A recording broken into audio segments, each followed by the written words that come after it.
Good evening, everyone. Today is Monday, August 3rd, 2026. I've got 7:04 p.m., so I'd like to go ahead and call to order this regular meeting of Gahanna City Council. If you please join me and stand, if you're able, for the invocation and Pledge of Allegiance led by Vice President Jones.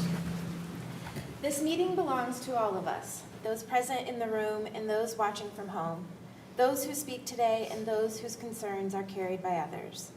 We come together across differences of background, belief, and perspective, bound by our shared stake in this community's future. May our time together be productive and principled. May we listen more than we assume, seek understanding before judgment, and work toward solutions that lift our entire community.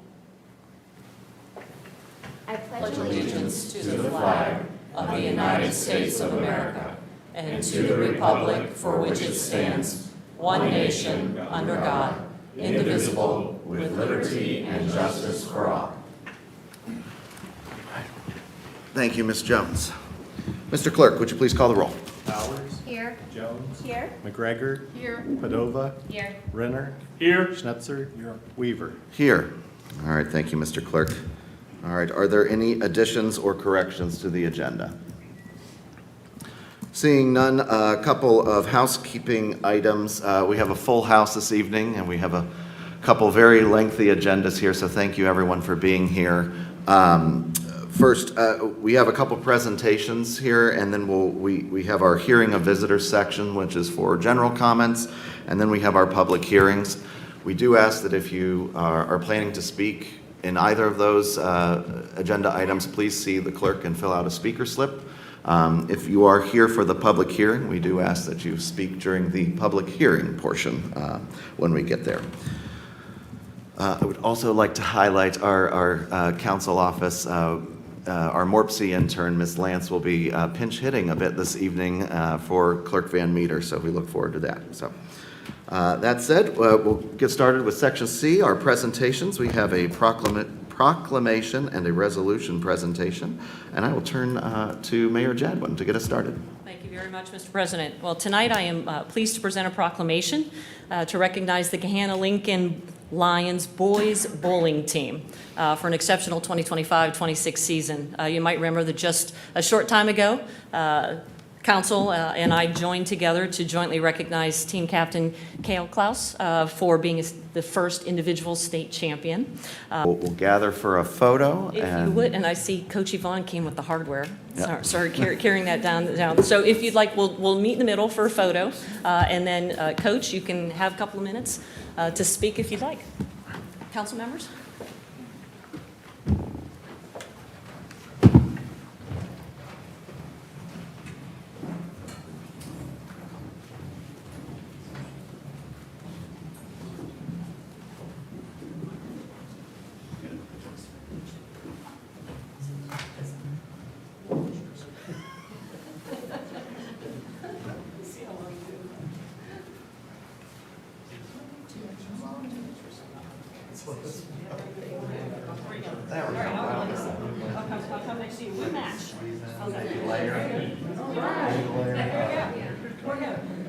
I'm always short.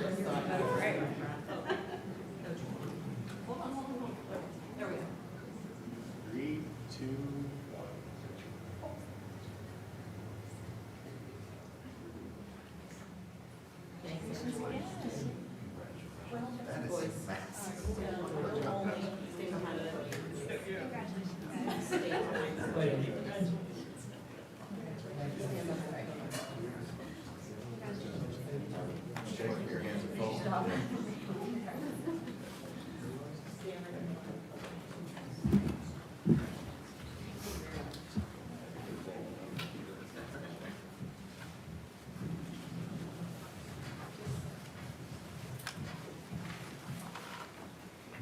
I'm going to keep it really short. It's hard to put together words for the sense of pride that I have regarding this team. It's not just about what they've accomplished on the lanes this past season, but also how they carry themselves off the lanes. As a coach, you always look for opportunities to have an impact not only on the athlete's physical game, but also in some ways their life choices. I've had the pleasure of coaching this team since before Will and Cale joined, so I've been around for just a little bit. and watching not just them mature, but also helping them and their teammates to grow into responsible young men. Now, with that said, these guys have accomplished a lot this past season and have been an awesome representation of Gahanna athletics. This is a culture of respect, sportsmanship, inclusion, and perseverance. But I should also point out that these kids put in the work on their own. They practice with a purpose, they have a desire to win, and I can't say enough about how proud I am of what they have accomplished, and I'm fairly certain that if Coach Ernest were here, he would echo those words. Just a few key points. This boys team has the first ever individual state champion in Cale Klaus, as Mayor Jadwin mentioned. We've got the first ever top 4 finish for the boys program in the state. We broke 2 of the, I guess, our own records with a 289 Baker game. And for those who don't know what that is, it's a team game where each bowler bowls 2 frames. We broke our record of 1207 with a 1213 team game. That is all 5 bowlers bowling well over 200 to accomplish that. We're OCC champions 2 years consecutively, district champions 2 years consecutively. This year we won 4 of the 6 tournaments and we're in the semifinals for the other 2. We also have a JV team that's up and coming that won the first ever state tournament this year for the JV programs. We're here because of not only here because of their tremendous accomplishment, but 6 of our 8 bowlers competed in this event in June. They made it through elimination to take the top seed during qualifying and bracket play to basically guarantee themselves either first or second place. And out of 77 teams, that's quite the accomplishment. Again, breaking their own record of 1207 with a 1213. I'm so very proud of what they've accomplished, and they will take their place in history as the best and most cohesive team in program history, and I'm looking forward to what will be accomplished this next season and the new goals that the incoming team will set for themselves. Thank you all for allowing us this opportunity and for honoring the kids that I value so much and to speak on their behalf. So thank you very much for allowing us to be here.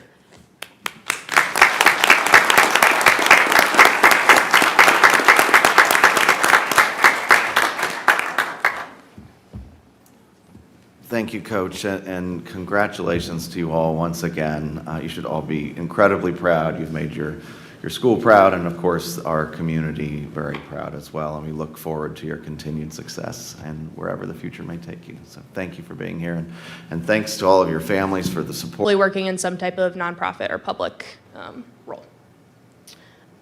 So the major projects that I worked on this summer, the first one was an economic development education project.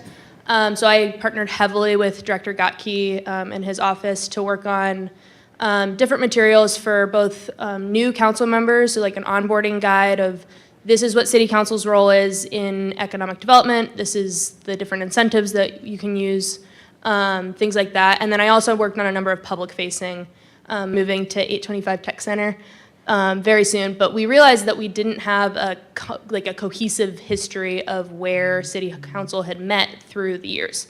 So I dug through Columbus Metropolitan Library, the municipal archives, the Gahanna Historical Society. I went through all of those records and pieced together a history of where city council has met from 1881 all the way up till today. So on the slides up there are 5 of the different meeting locations. So that really, really old one at 63 Mill Street was the first formally known council meeting space. And then that white building is the first municipal building. And then we were at 66 Mill Street, which was an old bank. And then there were actually 2 municipal complexes here. So that black and white photo in the middle is the first one that was built in 1969. It opened in 1970. And then that was the municipal complex for the city of Gahanna until 1994, which is when this building was built. And then now we're transitioning to that beautiful facility that is now finished. So there's also a number of materials in the back of the room that, unfortunately, the display boards that I had worked on this summer weren't ready yet for tonight. They will be soon, but there are a number of artifacts back there that if you want, you can take a look at. And then other projects that I've worked on, so I worked on a legislative transparency project, so I was digitizing and making keyword searchable resolutions and ordinances that have been passed historically. I tallied it up today, it's over 450 of them, so that was a big undertaking. I did a number of research projects, specifically on the e-bike policy. I know that's an agenda item tonight, so that's been exciting to see that come to fruition. I've also worked on a public notice requirements inventory for council office. So a few years ago, the zoning code got updated, and the notice requirements also were updated. So I've been going through and kind of compiling all of that into one place. And then additionally creating an inventory of different community engagement opportunities for you all. So meeting times, locations, dates, that type of thing, kind of making a cohesive database for you all to look at. So I've been doing that this summer too. So in my internship, I've had a number of skills developed, as well as experiences. So I was able to do sunshine law and ethics law training. I got trained on Legistar and Municicode, and then I continued developing skills in PDF Exchange, Canva, and Microsoft Office. And then additionally, I was able to have a lot of really cool experiences with Gahanna, but then also with MORPC. So I got experience sitting with Jeremy during council meetings and seeing kind of behind the scenes of that. But I was also able to attend the MORPC Mobility Exchange, which Mayor Jadwin presented at. She did a wonderful job. And got to learn about mobility in the region and kind of the plans and strategy and conversation going on around that. I also participated in the Village Forum and the Mid-Ohio Development Exchange. They had a mixer with all the interns, so that was very good experience exposure. And then, yeah, like I said before, archival research and economic development education were also two very big parts of my summer. And then those are some program highlights, pictures from my experiences. So our intern cohort, we brought in a former Gahanna staffer, Sharon Montgomery, to meet with us about the history of Gahanna, or Gahanna City Hall. The Gahanna interns, yeah, there's a picture of us in the middle, the mobility exchange, and then yeah, several other experiences that I had this summer. So, I just wanted to say thank you so much for allowing me to intern this summer. It's been a wonderful experience. I've learned a lot, and I'm definitely thankful that I got to have this opportunity. Thank you.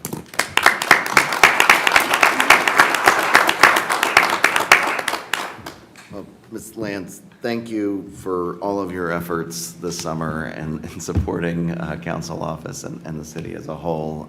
It's been a real blessing having you, and I'm grateful for all that you've done for us. And I heard rising senior. Any additional plans in the future? None right now, just planning to finish my degree, and then we'll see where I go from there. Very fair, very fair. Anything from my colleagues? Okay. All right, thank you very much.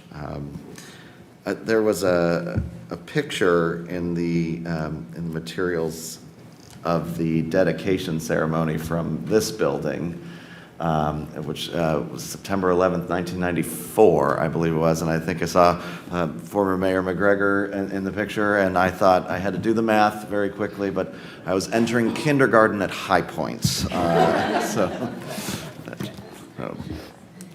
All right, so next up we have hearing of visitors, and as a reminder, if you're here to speak on the public hearing, we will get to that, but do hearing of visitors first. Mr. Clerk, are there any additional speaker slips?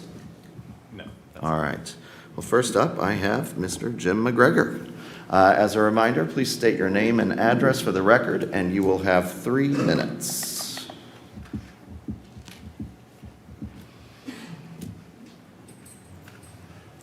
Thank you, Madam Mayor and Mr. President, members of council. I'm Jim McGregor, former mayor of the city of Gahanna, 180 Academy Court. I know we've got 3 minutes, so I'll try and read this and keep my thoughts in line.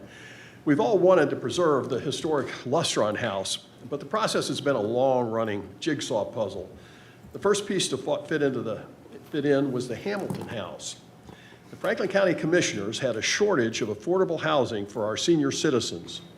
In 1980, the Commissioners tried a series of group homes. One of them was Hamilton House. It was a beautiful single-family home converted to house 6 residents. It was before assisted living homes were an alternative. In 1988, the Commissioners asked if the communities in which the homes were located would take them over. We in Gahanna were glad to do so. Hamilton House had a house mother and a board appointed by the city. Councilperson McGregor was a member of the board. Hamilton House was given to the city on the condition that we operated as a senior living facility for 5 years. It was a good solution and enjoyable for the residents. But as the economy improved and assisted living opportunities came about, our clientele faded. Hamilton House was closed after 5 years of operation. The neighboring property, the historic Lustron home, came on the market in 1998. City Council was glad to have the opportunity to acquire this fascinating piece of our history. Now we have the Lustron House and the Hamilton House lot to provide space to provide the Lustron House as a museum. But who would operate it? The city was not in the business of operating a museum. The Gahanna Historical Society was successful in that business, but it was at a low ebb and unable to take on additional duties. The city turned the buildings over to our schools to serve as alternative classrooms, and that worked out well for a period of time. Another historic building that the community hoped to preserve was the Jefferson Township School Number 2, a one-room schoolhouse. A group was formed and preserved the historic schoolhouse. Tom Gregory and friends raised the money and volunteer labor to bring the brick building to the high school. It's now an important part of our community. Today, the jigsaw puzzle pieces are together. Gahanna has the land and the Lustron House. The expertise and labor of the Jefferson School House Group and the Gahanna Historical Society are willing to operate the house as a museum. We believe the time is finally here to preserve our history in the beautiful setting directly across from our new Gahanna Jefferson High School. Thank you so much, Mayor and members of council. Tom Gregory will share with you the story of the Lustron House and a wonderful idea for the Gahanna Herb Gardens. I would like to mention, since this is a fun project, a lot of our Historic Society members have come out. Carrie Hawk, our president, and if you guys will raise your hands and say hello. So thank you. We probably want to talk a lot more about this in the future, but we hope it'll be a wonderful green space and museum site for the city of Gahanna. Thank you. Is there any questions? Thank you very sir. much.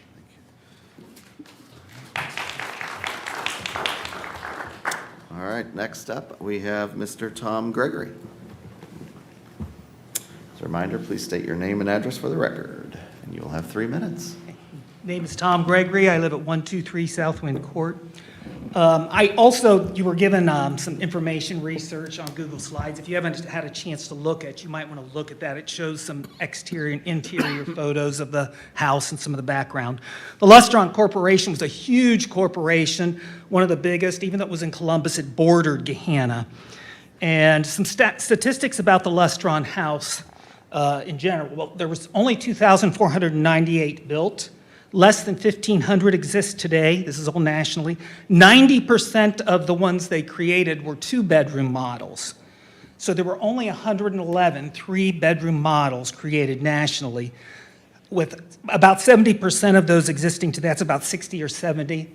And then of those, this one has the extra bump out, which makes it, not that it's huge, but 1,217 square feet. So probably only 20 to 30 nationally Lustron houses are this model, that size.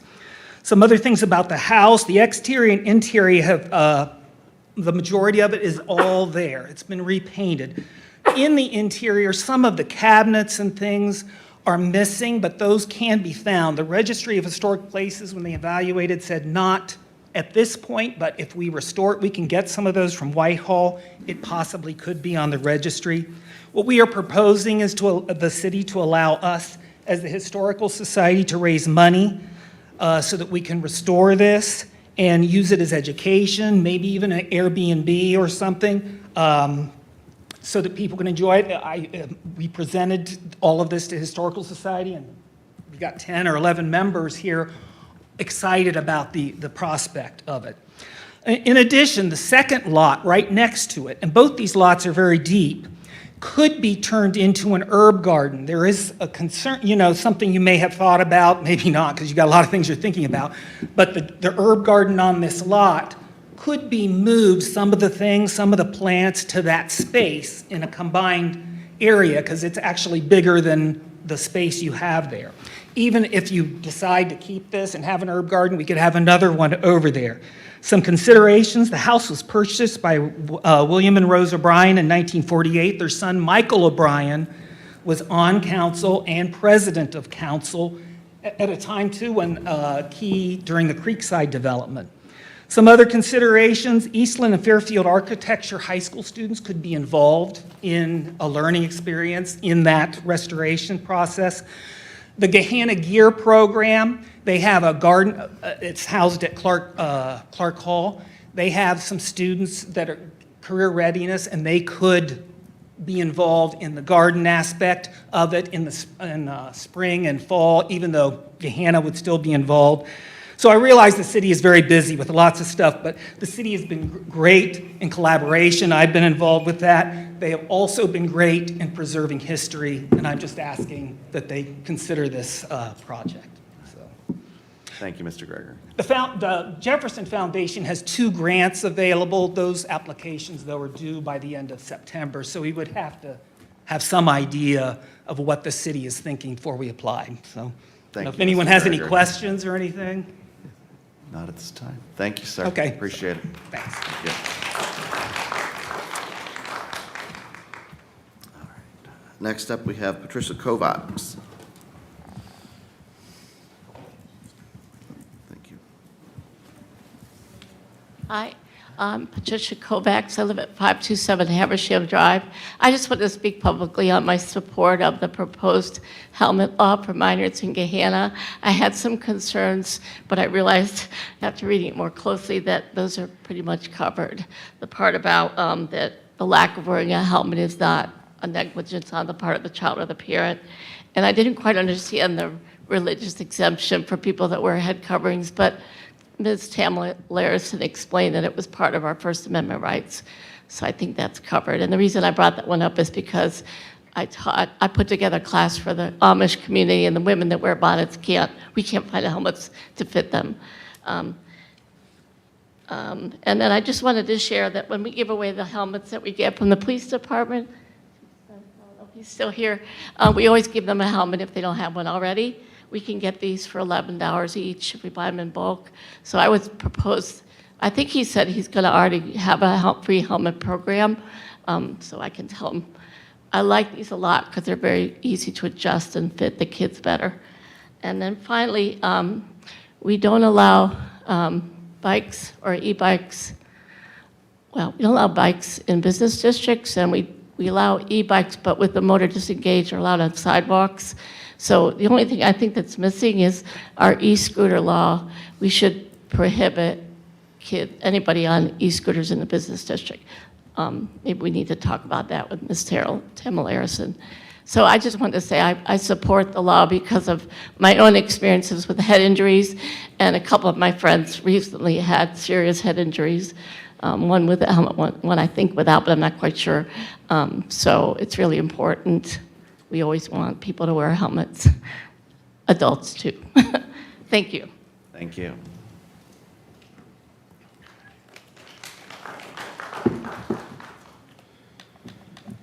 All right.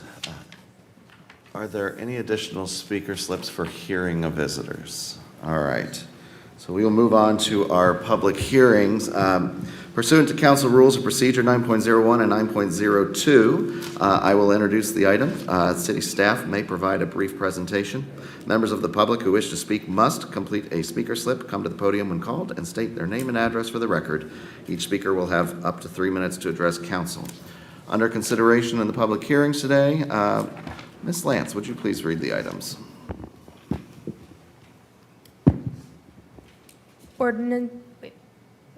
Ordinance 0024, 2026, an ordinance to levy special assessments for certain real estate within the 2025 sidewalk maintenance program, to approve costs and quantities, and to declare an emergency. Ordinance 0025, 2026, an ordinance to levy special assessments for certain real estate within the 2025 sidewalk maintenance look-back program, to approve costs and quantities, and to declare an emergency. Thank you, Ms. Lance. At this time, would the administration like to make any comments? Thank you very much, Mr. President. Only that, as council may remember, this public hearing was originally scheduled to occur maybe a month ago, I'm trying to remember, with our every 2-week schedule. And immediately before the public hearing date, we noticed some anomalies, abnormalities in some of the costs. So out of an abundance of caution, we wanted to pause the public hearing so that we could go back and reevaluate just to make sure everything was accurate. And we have done that. So new letters were issued to residents. So tonight is the rescheduling of that hearing that was supposed to have occurred, I think, probably about a month ago at this point. Thank you, Mayor.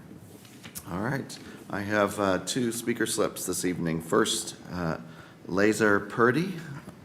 My apologies if please come on up, sir, to the lectern.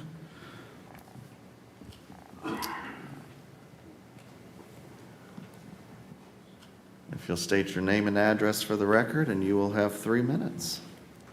My name is Lazar Perdef. I live at 609 Deer Run Drive. And I have a question about who do we pay for the sidewalk?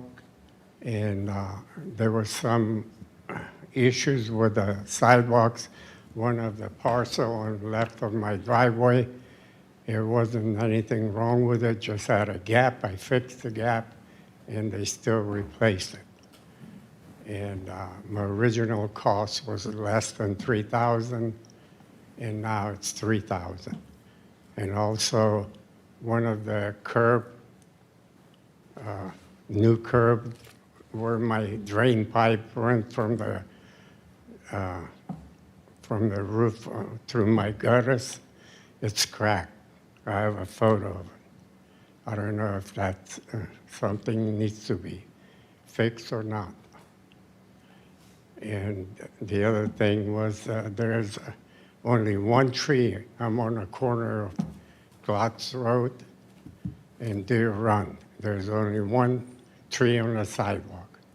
And that's the reason why the sidewalk was raised. I want to get rid of it. Is it do I need to get rid of it, or the city needs to get rid of it?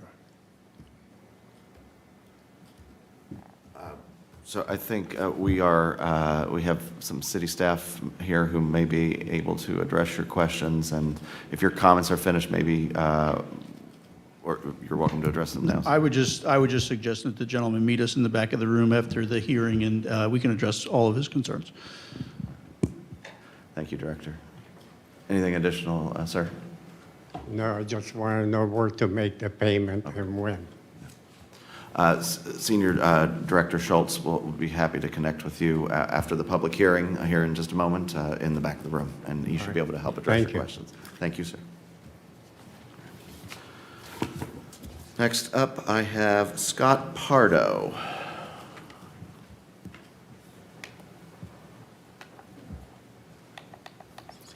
Thank you. And if you've got 3 minutes, state your name and address for the record, please. Got it. Good evening. My name's Scott Pardo. I live at 351 Chilton Place. And when I got the notice, so I've gotten 3 letters now, because I got the one, and then I got another one, and then now I got this one. I had 1 block replaced, and I had 5 areas ground down. And if I'm looking at my letter correctly, they want to charge me almost $3,000 for that amount of work. Fair market value on a sidewalk block of concrete is about $400. So by my math, that leaves me with about $2,500 in cost for grinding down 5 areas of sidewalk, which, if I'm being plain, seems like the city's paying an awful lot of money for not an awful lot of work. And I'm a little concerned about that. Not to mention that, you know, my portion is higher than what I think that should be for the amount of work that was done. And I understand that there's special circumstances with trees, none of that applies in my case, but I'm just looking for a little transparency as to how much the individual work was calculated, a little bit of transparency as to how these numbers were come about. And if that's something I got to take out to the back, then I can do that too. Great. Thank you. We do have several members of our city staff here. Madam Mayor, looks like you want to say something as well. Only that we're not trying to avoid the conversation. It's just to get into details of your account, and they can look up your property, and it's better with that to take that out of a public hearing section. So that's the only point of saying taking it in the back. No, you're good. I get it. I get it. But yeah, if that's it, then that's fine. Thank you, sir. And one more here, Chris Ferrante. As a reminder, please state your name and address for the record, and you'll have 3 minutes, sir. I lost my notes. I couldn't print it out. I'm trying to pull up an email.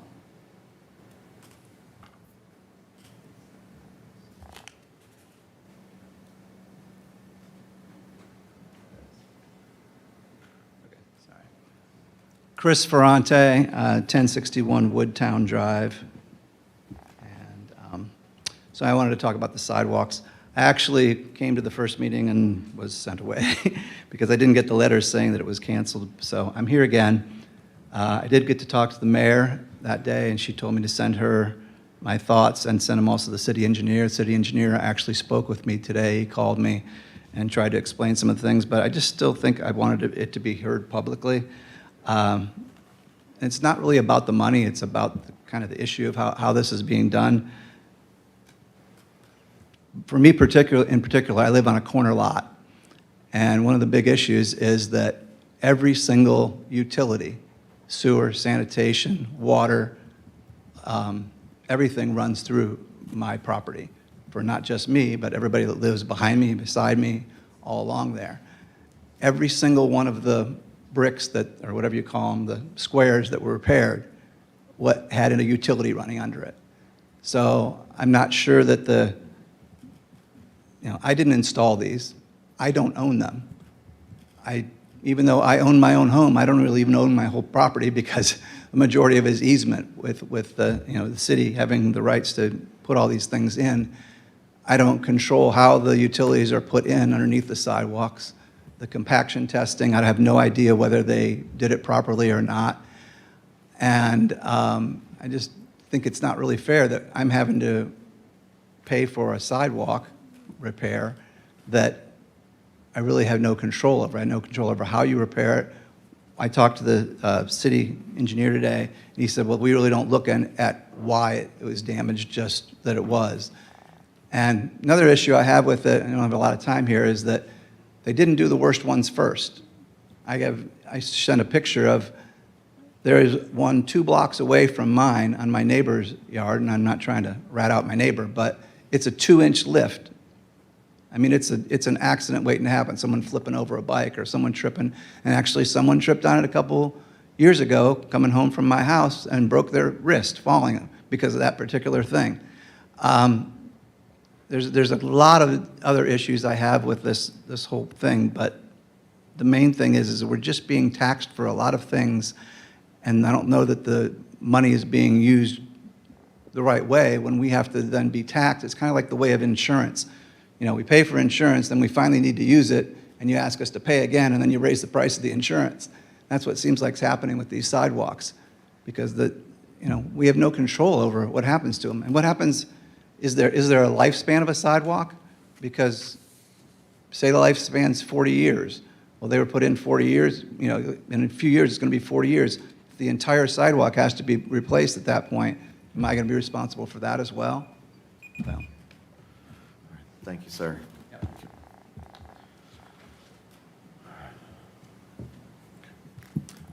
Thank you to the administration for connecting with the residents.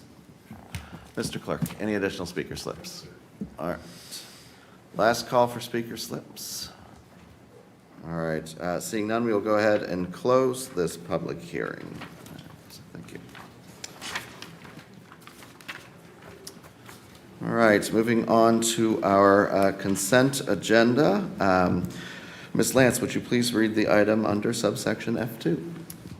Ordinance 0027, 2026, an ordinance amending the City of Gahanna Codified Ordinances Section 133.08 regarding copy charges to authorize fees for the production of law enforcement video records consistent with Ohio Revised Code Section 149.43. All right, thank you, Ms. Lance. Is there a motion to approve the consent agenda? So moved. Motion by Mr. Renner, second by Mr. Schnetzer. Any discussion? All right, Mr. Clerk or Ms. Lance, please call the roll. Renner? Yes. Schnetzer? Yes. Jones? Yes. McGregor? Yes. Padova? Yes. Weaver? Yes. Bowers? Yes. All right, the consent agenda is adopted as published. All right, next up, Section G, resolutions. Ms. Lance, would you please read the resolution? Resolution 0040-2026, a resolution honoring and recognizing the Gahanna Lincoln High School boys bowling team for the historic second-place finish at the 2026 U.S. High School Bowling National Championship and outstanding athletic and academic achievements. All right, thank you, Ms. Lance. I don't know that anything additional needs to be said on this one, other than we extend our congratulations. And is there a motion to adopt the resolution? So moved. Motion by Ms. Jones. Is there a second? Second. Second by Ms. Bowers. Any discussion? All right, seeing none, Mr. Clerk, please call the roll. Jones? Yes. Bowers? Yes. McGregor? Yes. Padova? Yes. Renner? Yes. Schnetzer? Yes. Weaver? Yes. Thank you. The resolution is adopted. Section H, ordinances for introduction and first reading. Ms. Lance. Ordinance 0029, 2026, an ordinance repealing and replacing Ordinance 0063, 2000, to reaffirm the city's Tax Incentive Review Council, establish its membership pursuant to Section 5709.85 of the Ohio Revised Code, and declaring an emergency. Ordinance 0030, 2026, an ordinance authorizing the mayor to approve surety bonds submitted pursuant to Ohio Revised Code 1311.311. Thank you, Ms. Lance. As a reminder, there will be no official action taken on those items this evening. However, I will note ordinance 0030-2026 will be on the Committee of the Whole agenda immediately following this meeting. All right. Next up, Section I, ordinances for introduction, waiver, and emergency adoption. Ms. Lance. Ordinance 0026, 2026, an ordinance authorizing the mayor to enter into a contract with Glaus, Pyle, Schromer, Burns, and DeHaven GPD Group for design and engineering services for the Hamilton Road Urban Paving Project, TR 2602, waiving second reading and declaring an emergency. All right, thank you, Ms. Lance. First, we'll deal with the request for waiver. Is there a motion to waive second reading? Motion by Mr. Schnetzer. Is there a second? Second. Second by Mr. Renner. Any discussion on the request for waiver? Mr. Clerk, please call the roll. Schnetzer? Yes. Renner? Yes. Padova? Yes. Weaver? Yes. Bowers? Yes. Jones? Yes. McGregor? Yes. All right, second reading is waived. Is there a motion to approve the ordinance? So moved. Motion by Mr. Schnetzer. Is there a second? Second by Mr. Renner. Any discussion on the ordinance? Could you remind us of what section that is, what the sections are that this refers to? I don't remember. What part of Hamilton Road it is? It was the bridge. If I recall correctly, I believe it's from the bridge all the way up to Hamilton and Granville. Okay, But don't hold me to that. okay, all right. It's up in this vicinity. I couldn't remember which section it was. Thank you. It's the section timing-wise, we're trying to align with the bridge completion, but then with the high school project, wanted to wait until that was done, so that we didn't redo the road and then have heavy trucks with construction driving on it. Okay, thank you. Ms. Padova? Thank you. I believe that the reason for, sorry, I'm trying to find it. The reason for the emergency on this one was because we're trying to, we are getting grant money for this, and we needed the proposal to be attached to that. Can you just clarify? You're right. The reasoning for the emergency. Correct. And I don't have the report up in front of me right at the moment. My recollection of this from 2 weeks ago is that we need to have the emergency, so from a timing standpoint and waiver, so that we can move forward and apply for the dollars. We need to have, I believe, a resolution ordinance passed by the governing body, which would be council, so that we can have access to that application process. Thank you. Thank you, Mayor. Any additional comments? All right, Mr. Clerk. Schnetzer? Yes. Renner? Yes. Padova? Yes. Weaver? Yes. Bowers? Yes. Jones? Yes. McGregor? Yes. All right, thank you. The ordinance is adopted. All right. Next up, Section J, ordinances for second reading and emergency adoption. Ms. Lance. Ordinance 0024, 2026, an ordinance to levy special assessments for certain real estate within the 2025 sidewalk maintenance program, to approve costs and quantities, and to declare an emergency. Ordinance 0025, 2026, an ordinance to levy special assessments for certain real estate within the 2025 sidewalk maintenance look-back program, to approve costs and quantities, and to declare an emergency. Thank you, Ms. Lance.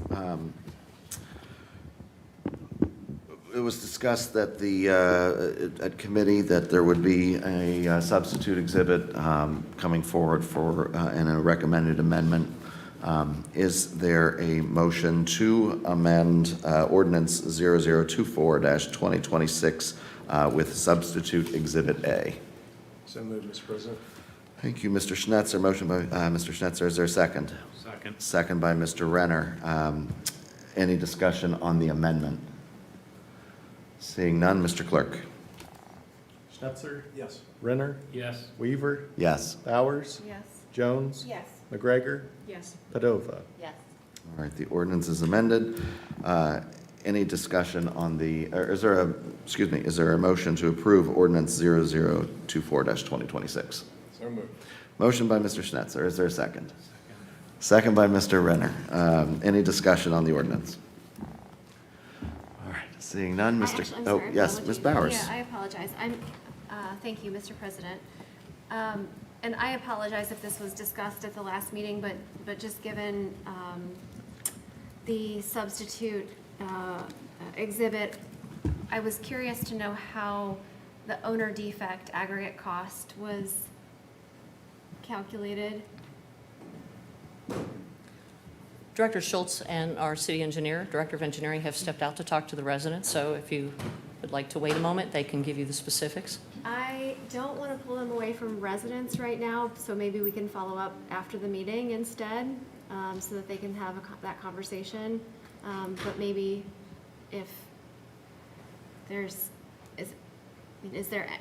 we had residents stay on the record that we didn't care about the reason why damage was caused, is his takeaway from a conversation.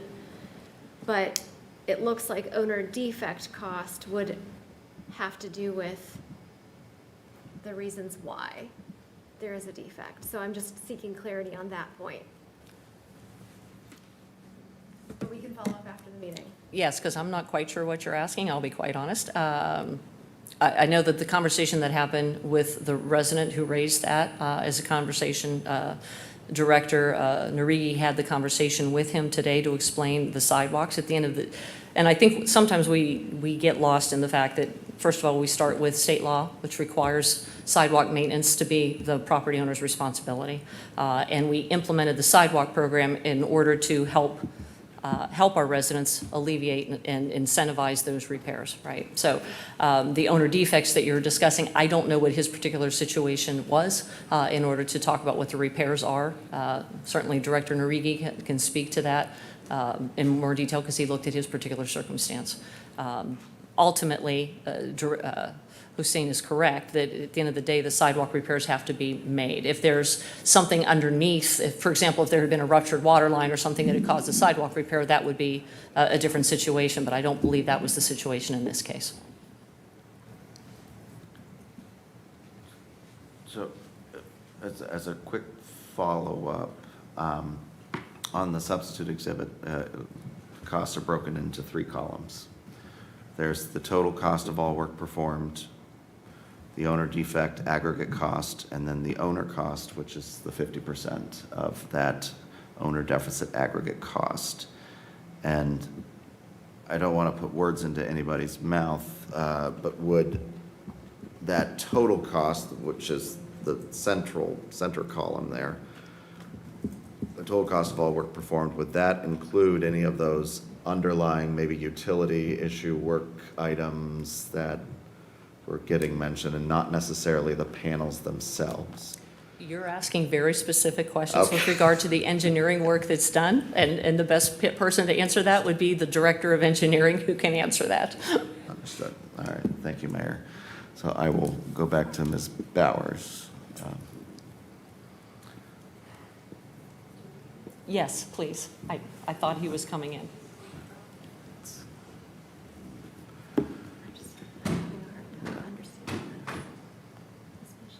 If you just want to wait a moment, yeah, either Director Schultz or Director Narigi can come in.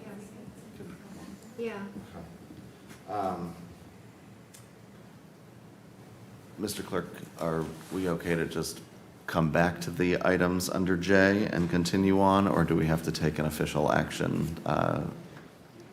If it's just, okay. All right. So we will come back to the items under J. We'll move on to Section K, ordinances for second reading and adoption. Ms. Lance. Ordinance 0028, 2026, an ordinance amending Part 3 Traffic Code, Title 9, Pedestrians, Bicycles, and Motorcycles, Chapter 373, Bicycles and Motorcycles of the Codified Ordinances of the City of Gahanna by adding Section 373.11, riding bicycles, helmets. Thank you, Ms. Lance. Similarly to the above ordinances, is there there's a recommended amendment from the City Attorney's Office to substitute Exhibit A. This was discussed a bit at committee. Is there a motion to amend Ordinance 0028-2026 with substitute Exhibit A? So moved. Second. Motion by Ms. Bowers, second by Mr. Schnetzer. Any discussion on the amendment? All right. Seeing none, Mr. Clerk, please call the roll. Bowers? Yes. Schnetzer? Yes. Weaver? Yes. Jones? Yes. McGregor? Yes. Padova? Yes. Renner? Yes. Thank you. The ordinance is amended. Is there now a motion to approve the underlying ordinance 28-2026? So moved. Motion by Ms. Padova. Is there a second? Second. Second by Mr. Schnetzer. Any discussion on the amended ordinance? All right, seeing none. Ms. I'm sorry, Ms. Padova.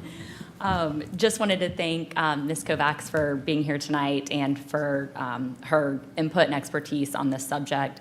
I know it's very important to you, and I appreciate your being involved in this and appreciate the administration for bringing this forward. Thank you, Ms. Padova, and I would echo those sentiments as well. So thank you very much. Seeing nothing further, Mr. Clerk, please call the roll. Padova? Yes. Schnetzer? Yes. Weaver? Yes. Bowers? Yes. Jones? Yes. McGregor? Yes. Renner? Yes. All right, the ordinance is adopted. All right. Section L, correspondence and actions. Mr. Clerk. Thank you, Mr. President. I do have one item that is not listed on the agenda, which I wanted to report on first. I submitted all 10 resolutions for the voters, the question for the voters on charter amendments. Those were received by the Board of Elections pursuant to Ohio Revised Code. So we are currently looking to our next step of advertising legal notice in a newspaper of general circulation. The second item on the agenda is an Ohio Division of Liquor Control notice. This is regarding a transfer from JMJ FM LLC to S&E Hospitality Group LLC, 154 North Hamilton Road. This is La Navana. I did confirm with the Division of Police. There are no objections. Therefore, if council has no objections, I'll return the notice that we do not request a hearing. Any objections? All right. Thank you, Mr. Clerk. Anything from my council colleagues? All right. Moving right along. Section M, representatives. We can start with Community Improvement Corporation, Mr. Renner and Ms. Padova. Yes, I just want to report that Kaylee and I did attend a special meeting of the CIC that met on Friday, July 31st, with the purposes of evaluating opportunities for acquisition of property in pursuit of the goals defined in our Gahanna strategic plan and Creekside redevelopment strategy. That's all. Thank you, Mr. Renner. Anything to add, Ms. Padova? All right. Thank you. Mid-Ohio Regional Planning Commission, or MORPC.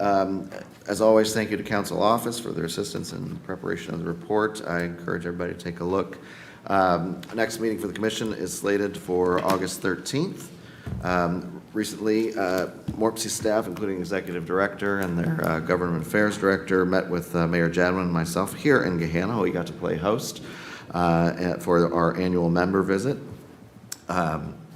The 2027-2028 Public Policy Agenda Working Group has kicked off its efforts. We met on July 28th. Happy to be asked to serve on that working group again. The group is being chaired by Whitehall Mayor Bivens. I did link the current 2025-2026 public policy agenda in the report, but I have some hard copies up here as well if folks would like to take a look. I believe that will be it for my report this evening, but there's the link to the monthly legislative report in there as well from MORPC. Encourage folks to take a look. Right. Next up, Convention and Visitors Bureau, Ms. Padova. Thank you.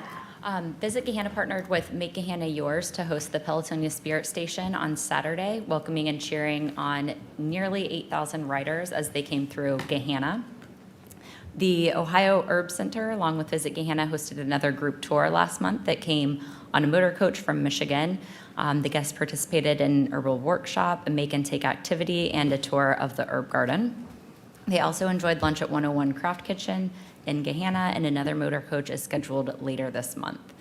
Gahanna was the focus of an Experience Columbus Insider class last month, where Executive Director Lori Kappas gave a presentation about all the reasons to visit Gahanna to 25 ambassadors. And Visit Gahanna is assisting with marketing for the Gahanna Area Arts Council's upcoming event, Pro Musica, live at Headley Park, taking place on Saturday, August 15th. Tickets are still available for this event. You can go to gahannaarts.org to purchase your tickets. Again, that is Saturday, August 15th. That's all for me. Thank you. Thank you, Ms. Padova.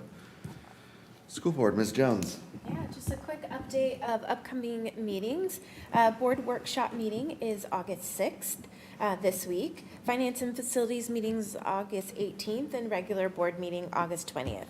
All meetings are 6:30 at Clark Hall. And speaking of Clark Hall, the central office for the district opened at its new home in Clark Hall today. So no longer at the temporary location off of Tech Center Drive. It is here in Clark Hall. And that's it. Thank you, Ms. Jones. Moving right along, Section N, official reports. Madam Mayor. Thank you very much. The move to our new home at 825 Tech Center Drive is underway. Last week, we began moving records and documents over. This week begins the incremental move of various departments, one by one, over to the new building. As of next Monday, every employee in this building will be located at 825 Tech Center Drive. Let's just put that in perspective. This Friday, August 7th, is the last day. City Hall services will be functioning and operating from this facility here at 200 South Hamilton Road. So if you need to pay your water bill in person, Friday's the last day to do it here in person. Next Monday, as I mentioned, all departments will be located at 825 Tech Center. I see some in the hallways right now, but as they get their cubicles ready, we make sure their monitors, evacuation processes, things like that need to be undertaken. So we'll call it a soft opening. If we were a restaurant, it would be the soft opening. So over there as well. And then Mayor's Court will resume August 20th.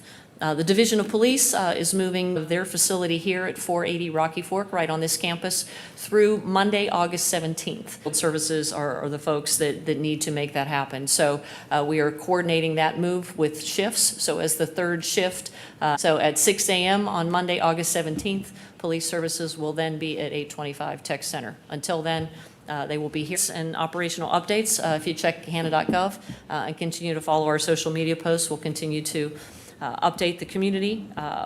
Our best recommendation is to just call first, make sure you know where you're going. 25 at 825 as we celebrate the official dedication ceremony and commit that building to the community. And again, details summer. We've actually have not only Karis, but 4 other interns from WARPC in Parks and Recreation, Engineering, Economic Development, and Marketing and Communications. And candy for the 4th of July bags, even just to give you a little break of some things, but really significant projects that have been tremendously helpful. So we've appreciated your time and the talents that all of you brought here. On behalf of the city, thank you for your professionalism this summer. It went really fast, didn't it? It went fast on what you're doing, and know that local government is a great place to serve. Keep that in mind always. And then finally, the last thing I'll just mention, a few events coming up tomorrow night is National Night Out, a great chance for our community to come together with our law enforcement officers and get to just see them in a fun environment and to interact with them in that location. So again, today is the Vets, Rods, and Classics returns to Gahanna, but it will be in a new location this year. It will be over on Tech Center Drive at the AEP Ohio location, as well as 825 Tech Center Drive. So shifting that has moved up to August. It is the last Saturday of the month, August 29th. So always a great opportunity to support our Gahanna Parks and Recreation Foundation. That's where the proceeds for that event go. It's their largest fundraiser. Mr. Roth from the City Attorney's Office. Nothing to report at this time. All right, thank you, sir. Council comments, section O. We'll get started with Mr. Renner. I have nothing to report tonight. Thank you. Thank you, sir. Mrs. McGregor. Nothing. Thank you. Mr. Schnetzer. Nothing I have. Thank you. Ms. Padova. Yes, one quick thing. Well, actually two. First, I was able to get a tour of 825 with Councilwoman McGregor, and very impressed, very excited for the grand opening and the celebration on 825. This Sunday is the Collective Market Block Party Market from 11 a.m. to 3 p.m. on Sunday, August 9th. So they will have food, vendors, home goods, vintage music at 166 Granville Street. So stop by and check out some good stuff, get some good finds, and mingle with your neighbors. Thank you, Ms. Padova. Ms. Bowers. Yes, thank you. Just a couple items.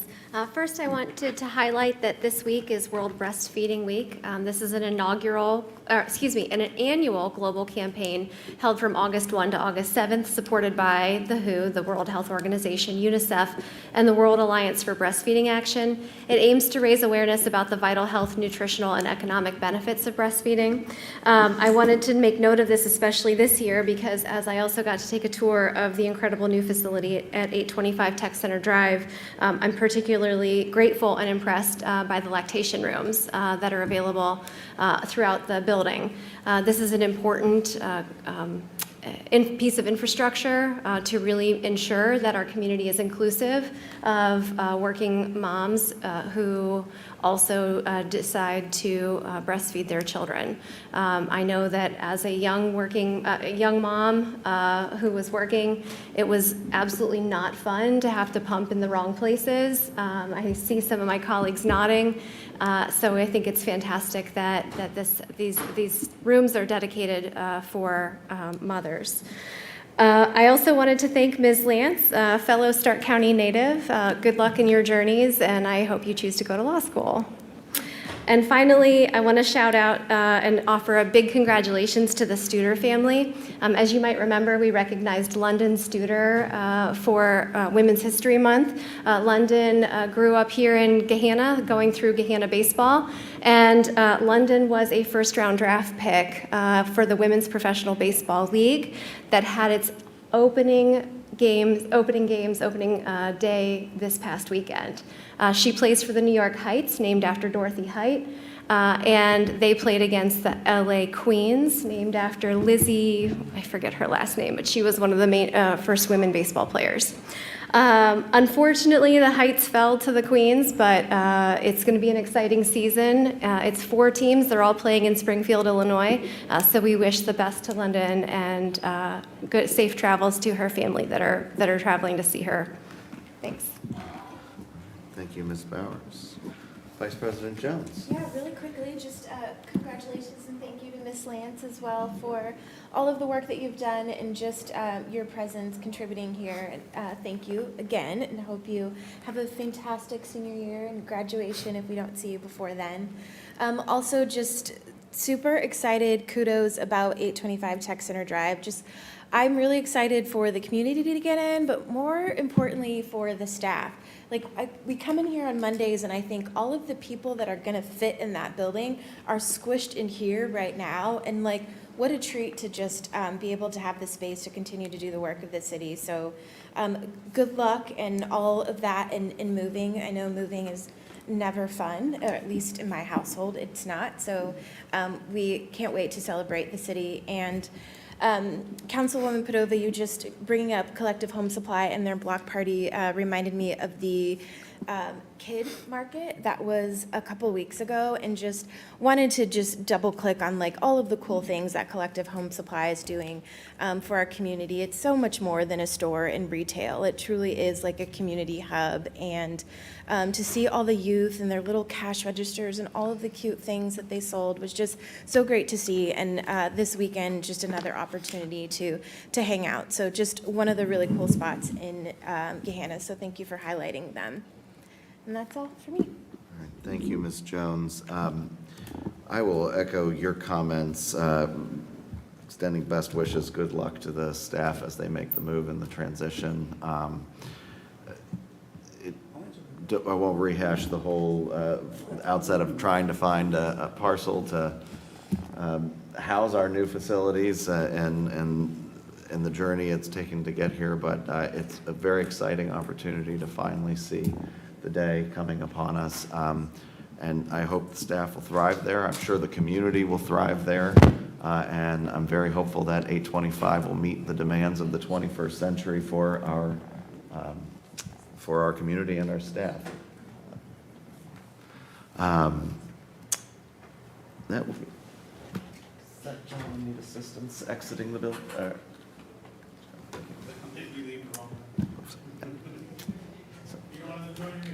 That's all right. Okay.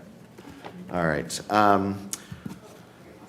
At this time, I would like to go back to the items under Section J. The ordinance is under Section J. Ms. Bowers had a question. I'll allow you to maybe restate your question. And Sure. Since we have Director Schultz here. Thank you, and thank you, and Mr. Weaver did a better job articulating it specifically. I think I was just looking for a little bit more clarity, given some of the comments tonight, on the difference between the column that says total cost of all work performed and the column that says owner defect aggregate cost. So if you could just help me understand that piece, it might help put some comments into context for me. Yeah, so there are instances where the city is paying the full cost of a particular repair. Take a corner lot. This was not the instance, and the second gentleman talked about having a corner lot, not the issue there. The city is bearing the full cost of that ADA ramp replacement, plus normally the 2 panels on either side of the corner, right? So if the ADA ramp is directly at the corner, we're paying for the ADA ramp plus 2 panels. which is why you may see a slightly higher cost on the total cost of all work performed, and then the owner defect aggregate cost. So that's basically what we're basing, that middle column is the cost that we're basing the 50% cost share on. Yes, so the gentleman at 351 Chilton Place, his total invoice is $498.25. Okay, he does have a portion of the letter that says that we performed $3,000 worth of work, which is the number that he was referencing. According to this particular spreadsheet, it does look like we performed $1,000 worth of work, not the $3,000 worth of work. Yeah. So in the letter is intended to be overly transparent about everything that it is that we're doing on a particular piece of property. The letter is arguably a tick confusing because of the way in which the costs are outlined in order for us to get to the 50%. A lot of things are, you got 4 or 5 different lines that talk about the total aggregate amount that we paid, and the total amount of aggregate that we did on the property. Then we got another number for the property owner, and then all of a sudden at the bottom it says you owe $400. And so the letter arguably needs a little bit of work in order to clarify the transparency that it's trying to achieve. Yeah, so in some instances, right, you're trying to throw a whole lot of data in a relatively succinct manner, and it muddies the waters as opposed to clearing them up. So that was one of the things that we talked about next door with I believe 6 residents came and joined us. I walked through the entire history of the program as it relates to the FHWA and the lawsuit against the city as it related to sidewalk maintenance in other areas, and the jettison for the program, the 50% cost share that council approved inside of code, and so on and so forth. Some of the things that we did between us recognizing some of the anomalies that the mayor spoke about originally is that all parcels, whether in the maintenance program or the look back program, were visited, physically visited, field visited, and quantities verified on all 300 plus properties across both programs in order to verify that the data was correct. The spreadsheet was updated. Another letter that was sent, we need to double check and make sure that there's not a number on that letter that is incorrect. My suspicion to you folks, in a room of friendly friends, is that there's a number on that letter that is still wrong and still caused some of the confusion that we had here tonight. Okay. So one of the things that we talked about with the 6 residents that were here is that we will revisit their properties again this week. We will verify their quantities again, and we will have another communication with a map that kind of explains all of that. They took the time to come address you folks and then to sit with us. One of the best questions we got next door is how do we make sure, Hossein and I make sure that this doesn't happen for other folks down the road, right? So that was actually the future focus of a couple of residents in the room there, so that's good. So. I can't tell you how much I appreciate this conversation and how I think that having this ability to hear from you and reflect back on the conversation that you just had with those residents makes this meeting such a more impactful discussion and helps us really understand and contextualize the frustration that we heard from our residents tonight, understanding kind of the context of the exhibit here, and looking at the numbers. I mean, the resident share on the far right column, I mean, many of these are just a few $100s at most, which residents can pay over 5 years if they choose to with no interest. So. That is correct, yes. Thank you again for your time. Thank you, Director of Engineering, for your time with our residents this evening. We appreciate it. Sorry I couldn't be at both places at the same time. This was a thank you to Ms. Jones for the solution here. Sure. Yeah, thank you. I just wanted to kind of make a note here that I did receive an email prior to our meeting this evening, and I was able to connect with Director Naragi and feel much better about the future of this program and the kind of notes that he has taken on the communication and how things will be done in the future to hopefully not have issues like this again.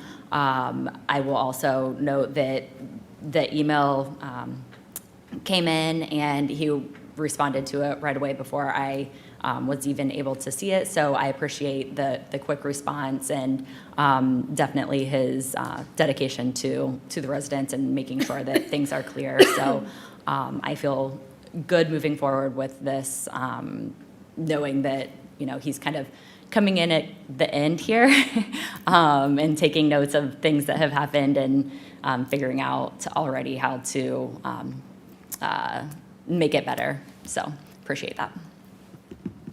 Thank you, Mr. Doe. And Ms. Jones? Yeah, no question, but just I'll echo what Mrs. Bauer said about just thank you to Director Schultz and Director Nagy. I'm sure when you came in tonight, you weren't planning to have small focus group conversations with residents, but I think that's just one of the unique things about our community. Those residents came in to possibly think that they were going to talk into a void and hopefully left with solutions. So I just appreciate you both stepping in to handle that tonight and give us the clarity that we needed as well. So thank you. And I hope I said that your name correctly. We haven't met yet, so we're getting there. Got it. I was Okay. going to say, perhaps this is an opportune moment to actually introduce our Director of Engineering, who has not had occasion to be here. You'll be hearing from him at the Committee of the Whole meeting, Dr. Hussein Naragi. I have practiced it and practiced it and practiced it, and I still screwed it up. He's Hossein. He's Hossein. But you've been with us since he joined us in June. And was it June? Was it really? May, even longer he's been here. And you made it this far. And you're coming back tomorrow, right? Well, we'll see what happens in the morning. But he's really, certainly the summertime is the busiest time. Well, the engineering department, Hossein will tell you, is busy all year long. But the summertime is one of their busiest seasons. They have multiple construction projects, infrastructure projects happening right now. The sidewalk program, the street rebuild program, which we have a number of very large, significant street rebuilds happening right now, one of which is right across from City Hall on Rocky Fork. And he has jumped into that role, trying to get his arms around these programs, and really has just done an exceptional job. He's been a great leader for the team, and we're thrilled to have him on board.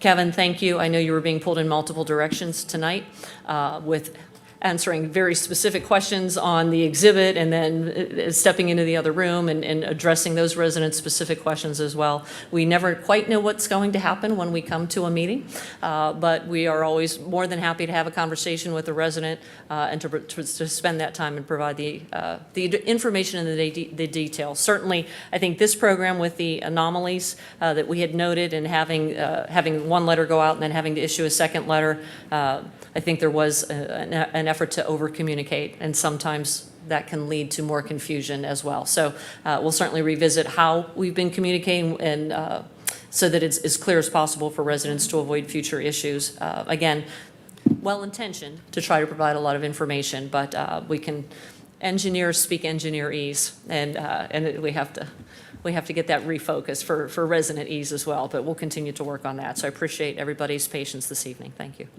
Thank you, Mayor, and I add my thanks to you both for meeting with the residents and for following up with us. They appreciated that I didn't leave the room to come back in here and answer other questions. we just plugged right along.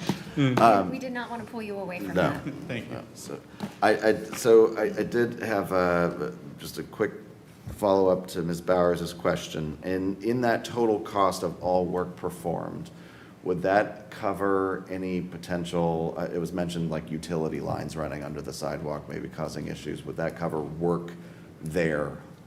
Not knowing the gentleman's very specific instance and where those utility lines run, a lot of times the utilities that do run in those areas run very deep, much deeper than like a natural gas line or something like that. A lot of times what you see is, Columbia Gas or a natural gas line could potentially cause some of that damage, but it's more because they have to go and work on that asset as opposed to it actually causing the damage. Where we do see some of the damages with street tree, right? That's not a mystery for folks on this dais or, in our seats. But yes, that cost is reflective in there, right? There is tree work that's in this number, right? So we pay for the root pruning, and then we even pay for the cost of removing the tree, if there is a tree removal that has to happen on the property, right? So that's some of the cost that's in here. Utility work, generally speaking, no. Well, thank you for that. And then my final question for you is one of process. I know we substituted Exhibit A, voted to amend the ordinance. Are we going to need another, I know you said you might be sending folks back out to reassess those. We're confident that the data is correct. In order to increase their confidence, we're sending folks back out. So it's a recommendation to move forward with approval Yes, this sir. evening. All right. Any further questions on ordinance 24-2026? All right, then I believe, Mr. Clerk, did we have a first and second for that one? All right. Mr. Clerk, please call the roll. Schnetzer? Yes. Renner? Yes. Weaver? Yes. Bowers? Yes. Jones? Yes. McGregor? Yes. Padova? Yes. All right, thank you. Ordinance is adopted as amended. Ordinance 0025-2026, again, a recommended amendment, substitute Exhibit A. Is there a motion to amend ordinance 25-2026? So moved. Motion by Mr. Schnetzer. Is there a second? Second. Second by Mr. Renner. Any discussion on the amendment? Mr. Clerk, please call the roll. Schnetzer? Yes. Renner? Yes. Weaver? Yes. Bowers? Yes. Jones? Yes. McGregor? Yes. Padova? Yes. All right, ordinance is amended. Is there a motion to approve ordinance 25-2026? So moved. Motion by Mr. Schnetzer. Is there a second? Second. Second by Mr. Renner. Any discussion on the ordinance? Mr. Clerk, please call the roll. Schnetzer? Yes. Renner? Yes. Weaver? Yes. Bowers? Yes. Jones? Yes. McGregor? Yes. Padova? Yes. All right, the ordinance is adopted. Thank you, everyone, for the legislative jujitsu and fun process and patience this evening. So thank you. Anything else for regular council this evening before we adjourn and turn things over to Committee of the Whole? All right, seeing none, we will adjourn council. All right, and we will get right into it for Committee of the Whole. And Mr. Wagensinger is ready. All yours. All right, so I have before you today a resolution requesting authorization for the mayor to enter into an electric supply agreement. This is exactly what we brought forward last August 25th agenda. This is for the 67 city electric accounts. We work through part of the Omnia Partners Consortium. We work with Tradition Energy, you can think of them as our broker. They provide us updates on the market throughout the year as well. But we engage them when it's time for our new rate to go out to the market for us for new rates. So our agreements our rates start changing around December 6th. So what we want to do is make sure we get out in front of that. So we are ready to, let's just say over the next 100 days, if the market turns favorable, we are ready to get into a favorable rate. So I'm not anticipating much of a change over where we currently are. We're around just below 7.1 cents. I would anticipate we're going to be somewhere around there as well. And that is for 100% renewable, 4.2 million kilowatts. It'll probably go up a tick because of 825. But we're also lowering on this inefficient building as well, some of that usage. So we are going to, just like we did last year, we will go out and we will get 100% renewable, and we will get the brown energy or traditional energy rates to compare. As long as it is, let's just say, cost conceivable, we will continue to push for that 100% renewable. Last year, we projected about an $11,000 variance. Came in around about $9,400. So I would anticipate probably around that as well to continue to go with 100% renewable. So once we get that locked in, the mayor will enter an agreement. Just like last year, we will then provide a copy of that agreement to council once it's finalized and gets through the legal review as well. All right. Any questions for me? Any questions or discussion? All right, are we all right with this one on consent agenda would be the 8th? All right, thank you very much. Up next, we have items from engineering and Director Naragi. Welcome. Thank you so much. So I want to take this opportunity to just give you guys a little background about myself. I really appreciate that. I want to share that about what actually has shaped my approach to the public service. I used to be a research scientist at Iowa State University, and I was thinking that we can do better of approaching proactively to reduce crashes and severity of crashes rather than proactively. So I was doing a lot of research, developing a lot of models, and was believing that I have the approach that can make changes and have some impacts. So for that reason, when the opportunity came up at Iowa Department of Transportation, I just joined the DOT to, my only purpose was going there to be able to apply what I have been working on. When I went there, I was doing that, and then I realized that I am in the position that I can have some impacts on people's lives. I can make a difference. So that was different. I didn't have that intention going to the public service, but that happened to me. I was really enjoying that. I said, I'm in a position that can make people's lives better through data, through data-driven decisions. So I realized that engineering is not just, solving technical questions, developing some of the, procedures and stuff. It's mainly working with community and letting them know how we can impact their lives to have a safer and more kind of stronger communities. So with that introduction, I just wanted to say what brought me to the public service. And I see that as a public servant, we are kind of privileged to be in this position, that we are able to help public and changing their lives for better. And what brought me to Gahanna was probably something which I may not 100% know why I'm here, but definitely the destiny brought me to Gahanna, which follow what I had believed in that I can do for the community. So with that, I have two items for tonight, and the two items, both of them are kind of associated with the grant funding. Two resolutions authorizing the mayor to prepare and submit a grant application. Like for the first one, which is associated with the urban repaving of Hamilton Road. Early this year, City of Gahanna applied for the Department of Transportation for the urban paving program, TR 2602, to secure some funding for portion of the Hamilton Road.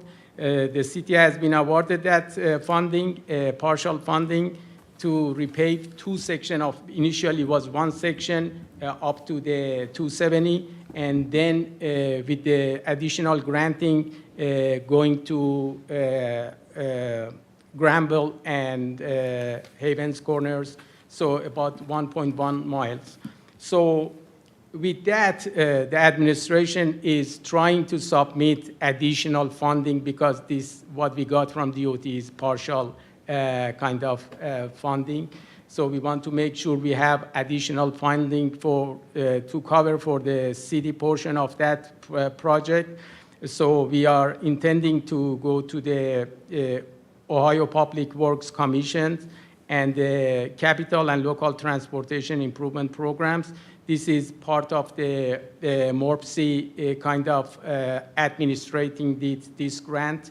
So with that, this requires the authorizing of the legislation passed by the governing body for applying the agency for approved submission of the financial assistance. For the formality, the administration is respectfully requesting a resolution to serve as the authorizing legislation to seek funding for the Hamilton Road Urban Paving Project, TR 26-2, through the OPWC, State Capital and Local Transportation Improvement Programs. Thank you. Any questions or discussion? All right. And you did both of those items together, right? Well, no, I Okay. didn't go to the second item yet. Okay, so if you could go to the next one, and then we'll Sure. move on from there. So the second item is same resolution, but this one is just submitting the request to the, like MORPC, and just for funding of transportation for the Stigler Road, Agler Road, and US 62 project for improving the project's TR 24-2. The grant program is comprised of funds for the 4 federal programs administered by MORPC. That include for improving the roads, bridges, public transit, bikeways, sidewalks, and other transportation-related projects. So for that, the application requires authorizing legislation passed by the governing body for applying the agency to approve the submission for financial assistance. And then for formality, the administration is respectfully requesting a resolution to serve as the authorizing legislation to seek funding for the Stigler Road, Agler Road, US 62 improvements, project TR 20-2 through the MORPC funding for transportation program. Excellent. Any questions or discussion? Yes, Ms. Cordova.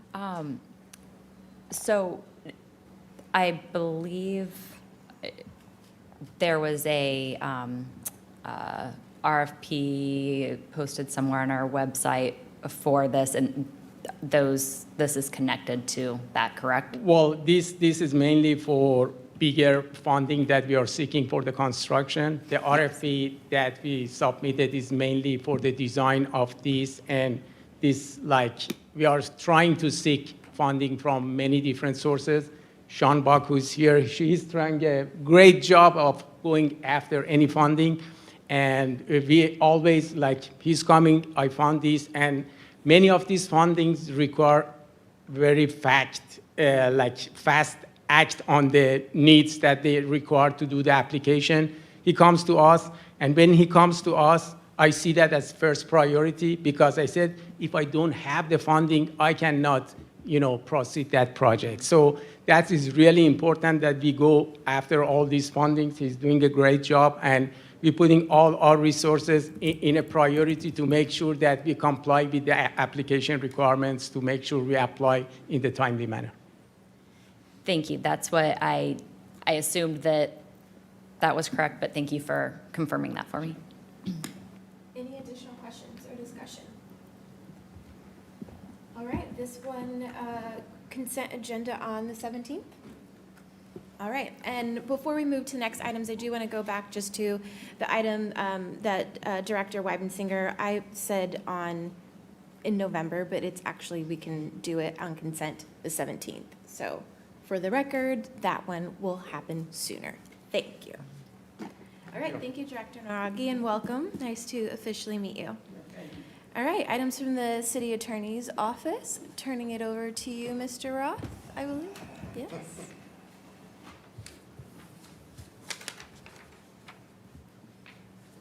Oh. Do you want me to speak down here or from here? You can stay there. I mean, stay comfortable. Item D, ordinance 0030. This issue came up with the 825 project, the dispute going on amongst the contractors. There was a request for a lien to some funds that the general contractor is bonding off. There is a process for that under Ohio Revised Code. We are simply trying to simplify the process so that going forward, if this instance came up again, the mayor could approve the bonds without necessarily coming to council because of the timeliness of it, all of that. It's just so, Ms. Tamara Harrison thought it would be better to handle it this way, getting it done now, so in the future it's not a problem. And if I'm understanding, we already do this, but it's just changing, letting approval through the mayor versus council. Kind of the process on our fast. end if we get notified of a similar situation on a future project. Okay.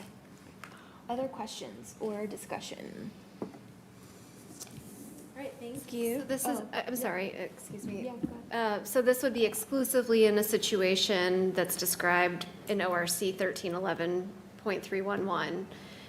And would there be any notice to council? As a matter of course, there would. Yeah, we get notified, there's litigation going on, they want to bond it off. They send us the notice saying that's the way they want to handle it, so that the funds can be freed up for the project. So yeah, I don't think it would be done in the vacuum of not notifying you. It would be just allowing the mayor to approve it on a quicker basis. So, I mean, this is the first time I think we've had to deal with this, but this is just in case we would on a future project. And there is no ramification at the end of the day. The bond, the issuance of the bond means that whoever's issuing the bond in the first place is absorbing the financial responsibility, and there is no financial responsibility for the city. Yeah.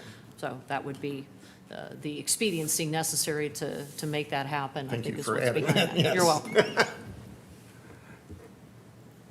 Additional questions? Discussion? All right, thank you, Mr. Roth. So this one would be on the 8th. We just had first reading.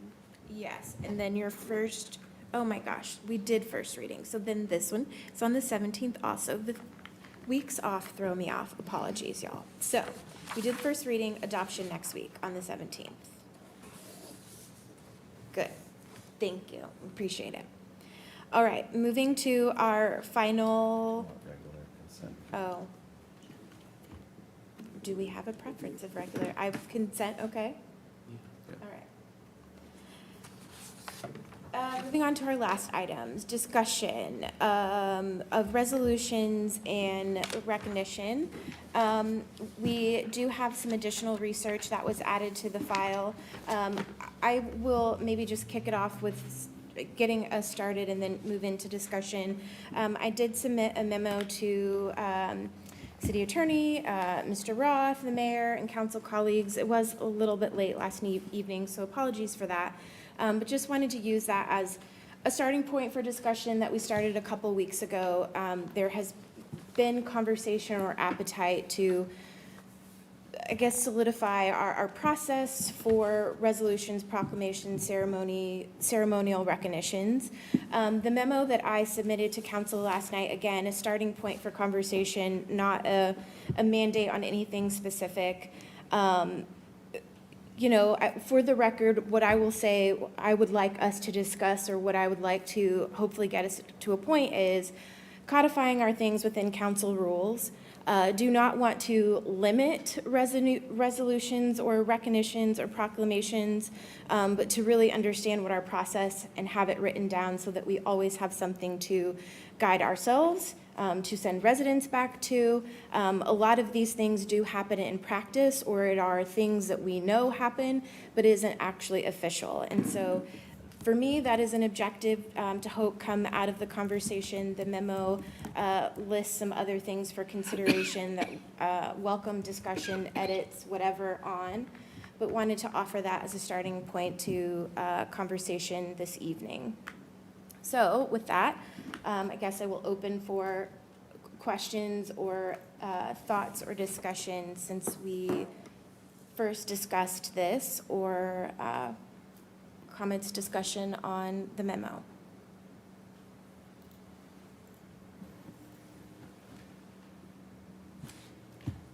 Yes. Mr. Schnetzer, sorry, you were pointing and I was like, yes, Mr. No Weaver, problem. yes. Thank you, Madam Vice President. So I received the memo. I read through it. Apologies, I kind of read through it during lunch at work, so it was a bit scatterbrained, and I haven't had an opportunity to drill down into it. So I guess this is more just questions than it is feedback at this point. But I guess the first major clarification is I see under section 1 of the memo, there's 2 types that are identified. A proclamation, which in my experience I've always associated with the mayor's office. Mm-hmm. And then we have certificate of recognition or appreciation, which is kind of a new thing. Am I interpreting those correct? So, let me ask, I guess, a more granular question. Would this suggest that a proclamation could or would be issued by council as well? Is that? Yes. in substance what's going on here? Yes, and so did have a conversation with city attorney before she left for the beach this morning. Was really we've done work over the last year to sort of evolve ordinances, resolutions, get really specific on what was what. And so the idea was to simplify. Council can have proclamations, mayor can have can also do them. Like, we can both do proclamations. And in talking with city attorney, didn't feel like there was any risk or concern there. That would be simply to just simplify the process. Now, the mayor did provide an article really distinguishing why a resolution versus a proclamation. I will say, I'm okay with maintaining the distinction if that is the will of everyone up here, of keeping a proclamation versus a resolution. This was a starting point of how do we simplify this, put it in rules, get a process. Yeah, so thank you for the clarification. So the reason why I ask that is, let me take a step back first. Appreciate the efforts here. It kind of got the wheels churning in my head. Obviously, there was a lot of conversation at our last committee of the whole on this topic where I was looking at it strictly through the lens of ceremonial resolutions and really nothing else. This kind of it provided an idea that I hadn't thought of before, which would be ceremonial resolutions would effectively not be a thing anymore. And if all of council or a subset of council said, we want to recognize or express appreciation for a certain event, certain business, whatever it is, they could just go do that, and it wouldn't have to be a legislative process. I hadn't considered that before. Is that what's being sort of expressed here? Yes, yeah. Okay. So I think the only outstanding piece of that, and again, in my conversation with the city attorney, we didn't completely land the plane, but the question to her was, okay, proclamation, if it is from council, does it have to be a vote? And so lots of legals, like, yes, it should, but also it doesn't have to be. So I think that would be a decision point, that, like, if this is something that we want to do, just a deeper dive into, if it's a council proclamation, does it require a vote? That was the initial thought behind doing a certificate of recognition, which we do today. Those are things that, like, individually we would take to something versus being here in a meeting. And so it was that idea of, is there some recognition that could just happen by whoever, a subset of people, and it not require a vote? That was the idea. I'll just say that sounds appealing from the standpoint. It's cleaner, quicker. There's a lot less staff time involved. That sounds like something that could just occur within council office and organize a few people by email and just go do it.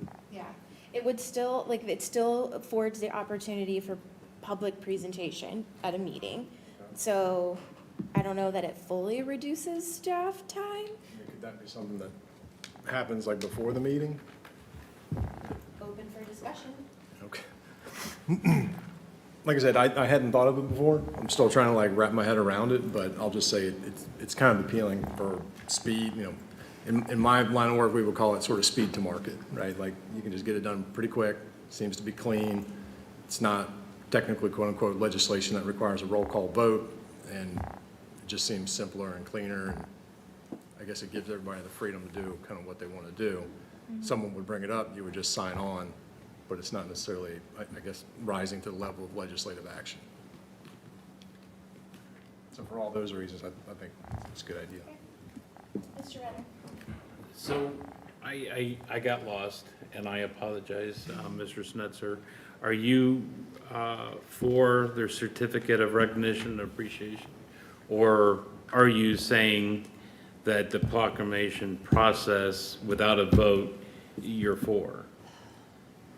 Effectively both. I think we might need some clarification from the city attorney's office, and if we want to wait until Ms. Terry Larison is back, that's certainly fine as well. I don't know that there's really any need to, like, figure this out today, but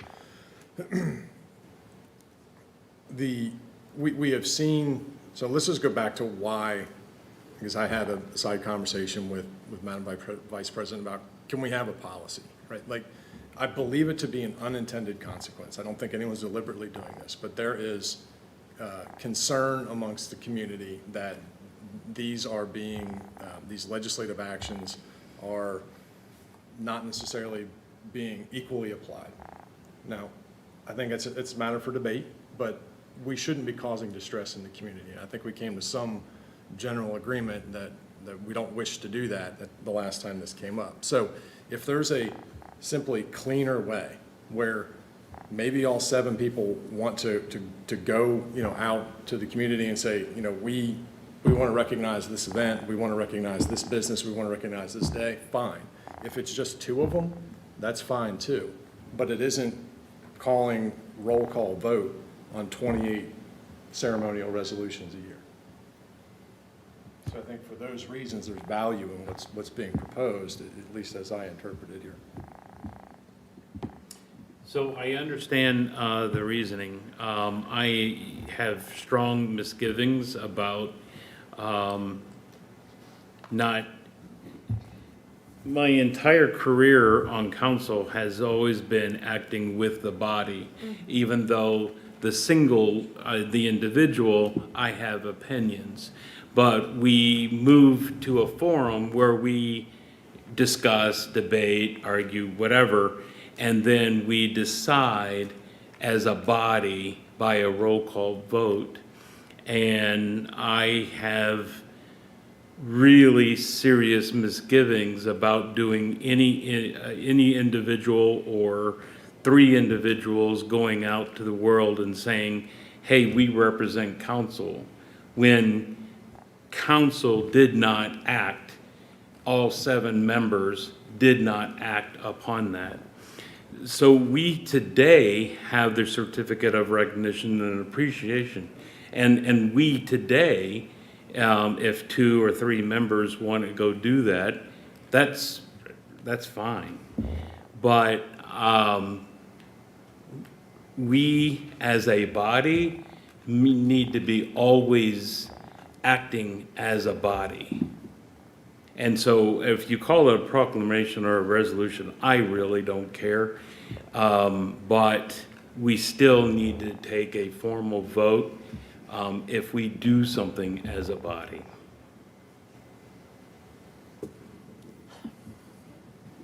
I just want to add a little bit of context to that,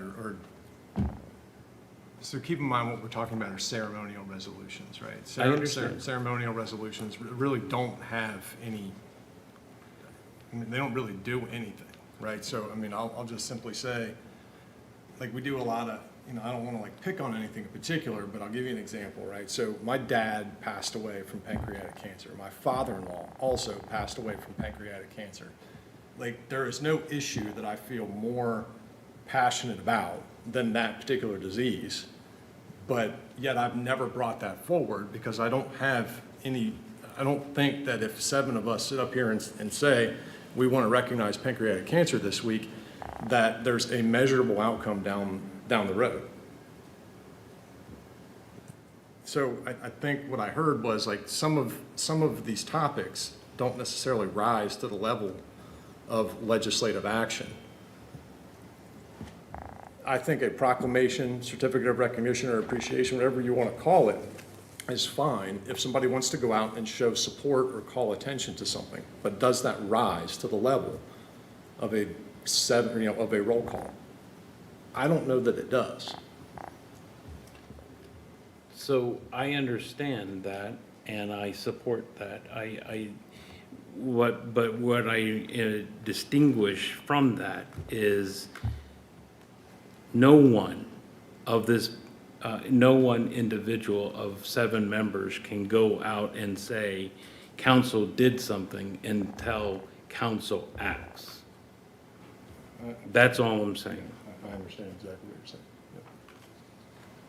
Mayor Jadwin, I know you flagged to speak. No, I appreciate that. And I do appreciate the the conversation around council's recognition process and the desire to handle things more efficiently, and to really create a framework for all of you as a body in terms of identifying what you will not recognize going forward. I do think it's important to understand the difference between a proclamation and a resolution. It's widely established proclamations are issued by a single executive leader, such as a mayor, governor, whereas a resolution is voted upon and passed by a legislative body, whether that's a city council, a school board, the Senate, et cetera. So proclamations, proclamations do not require legislative action. They're issued at the discretion of the mayor. City council issues your resolutions, and I believe that's what you're trying to decide right now, based on what? So certainly, while we both may recognize individuals, organizations, milestones such as tonight, special achievements, they are fundamentally different tools. And I think it's important to keep those separate responsibilities of the two branches of government separate and distinct. It sounds to me from what I'm hearing from all of you, and well, before I go there, would say I would prefer that those remain separate and distinct as two branches of government. There have been times when we've joined together to avoid duplication. I think we started the procolution process back when Bobby Burba, a longtime Gahanna resident, had passed away, and I had intended to recognize her, and I think council was going to do the same. So suggested we do something jointly on behalf of the city of Gahanna. And that still certainly, I think, is an option. I think it works well when there's things, instead of duplicating efforts, that makes sense to send a collective message. But I don't want to lose the separate roles and responsibilities of the executive role and the legislative role. Listening to all of you, it also sounds like part of the concern, at least from Councilman Schnetzer's perspective, is what time we take within these chambers. I mean, it's 5 to 9 right now, and we still have another meeting to go to yet here this evening. So we talk a lot about recognizing staff time and how much time we're taking away. I did hear this suggestion that perhaps there's something that's done before council meetings. Whereas if I'm presenting a proclamation, it could be done here before 7 o'clock. If all of you have a resolution, it could be done and presented beforehand, and then you're just voting on it during the meeting. If there's an individual certificate, perhaps that could be done beforehand. And that could be a way to find common ground in between the various issues I'm hearing here. That's my 2 cents. Yes, thank you for that perspective. A couple things that I just want to note as well. Staff time and, before doing things before a meeting, I think is definitely an option to consider. I think whether it's a resolution, a proclamation, certificate, maybe that's not the primary thing. I want to draw attention to some of the other items on the memo, which I do think is important, is, criteria on what we're recognizing, making sure that things are presented at committee of the whole before they're on an agenda. If we're now saying that these things can be presented before a meeting, maybe that's not necessarily something that goes to a rule within council rules. So I know right now we're kind of focused on what do we call it? Is it a resolution, proclamation? Going all proclamation is an idea. I will say I think our bigger priority are the other items on the memo of like who can issue or who can request. What are we doing proclamation for? Yes, these are things that we practice, but it's not anywhere. There's nowhere to tie a resident or anyone back to. And so I do recognize that it's 9 o'clock. We continue to touch on this conversation, but we never land the plane.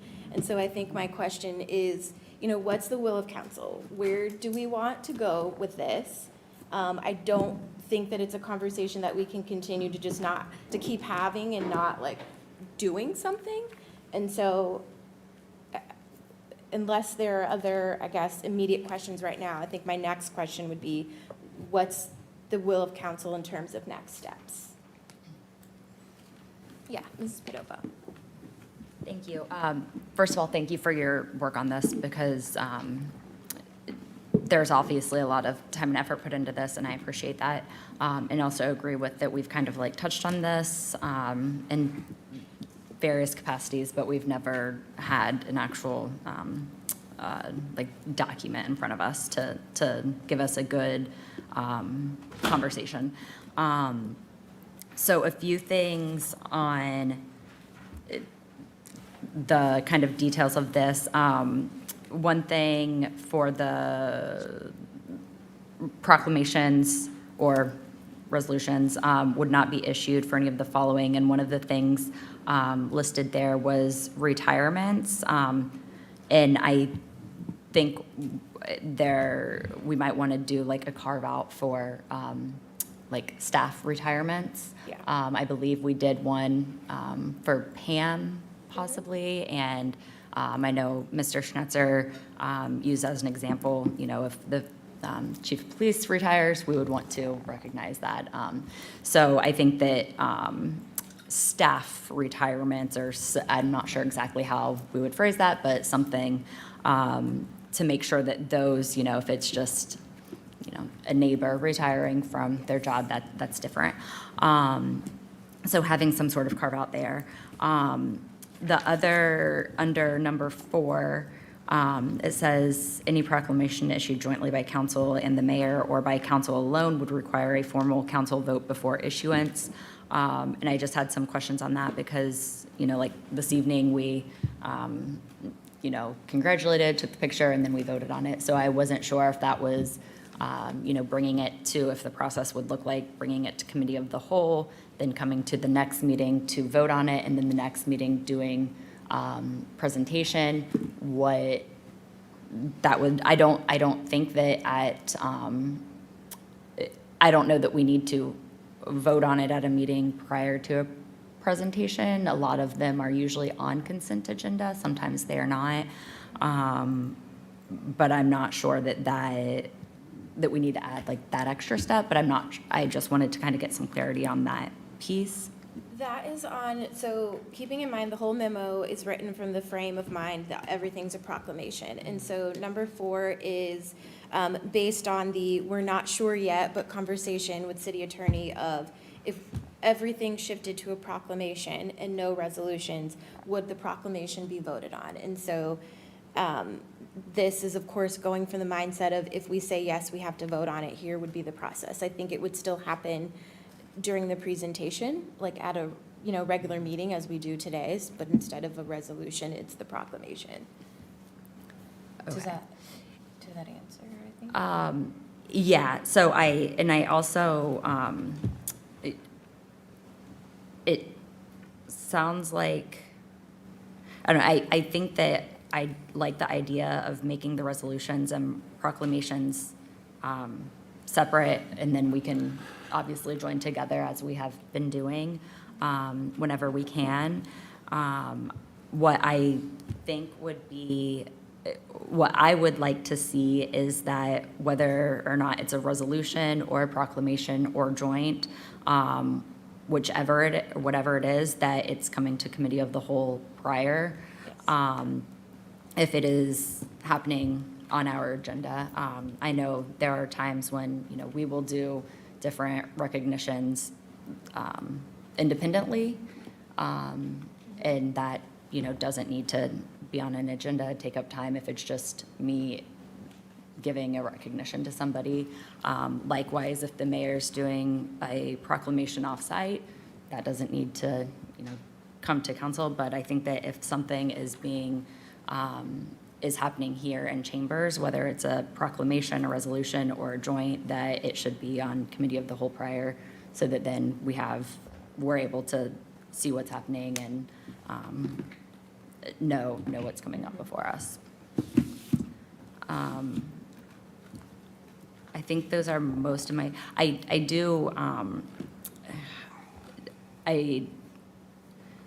don't want to necessarily,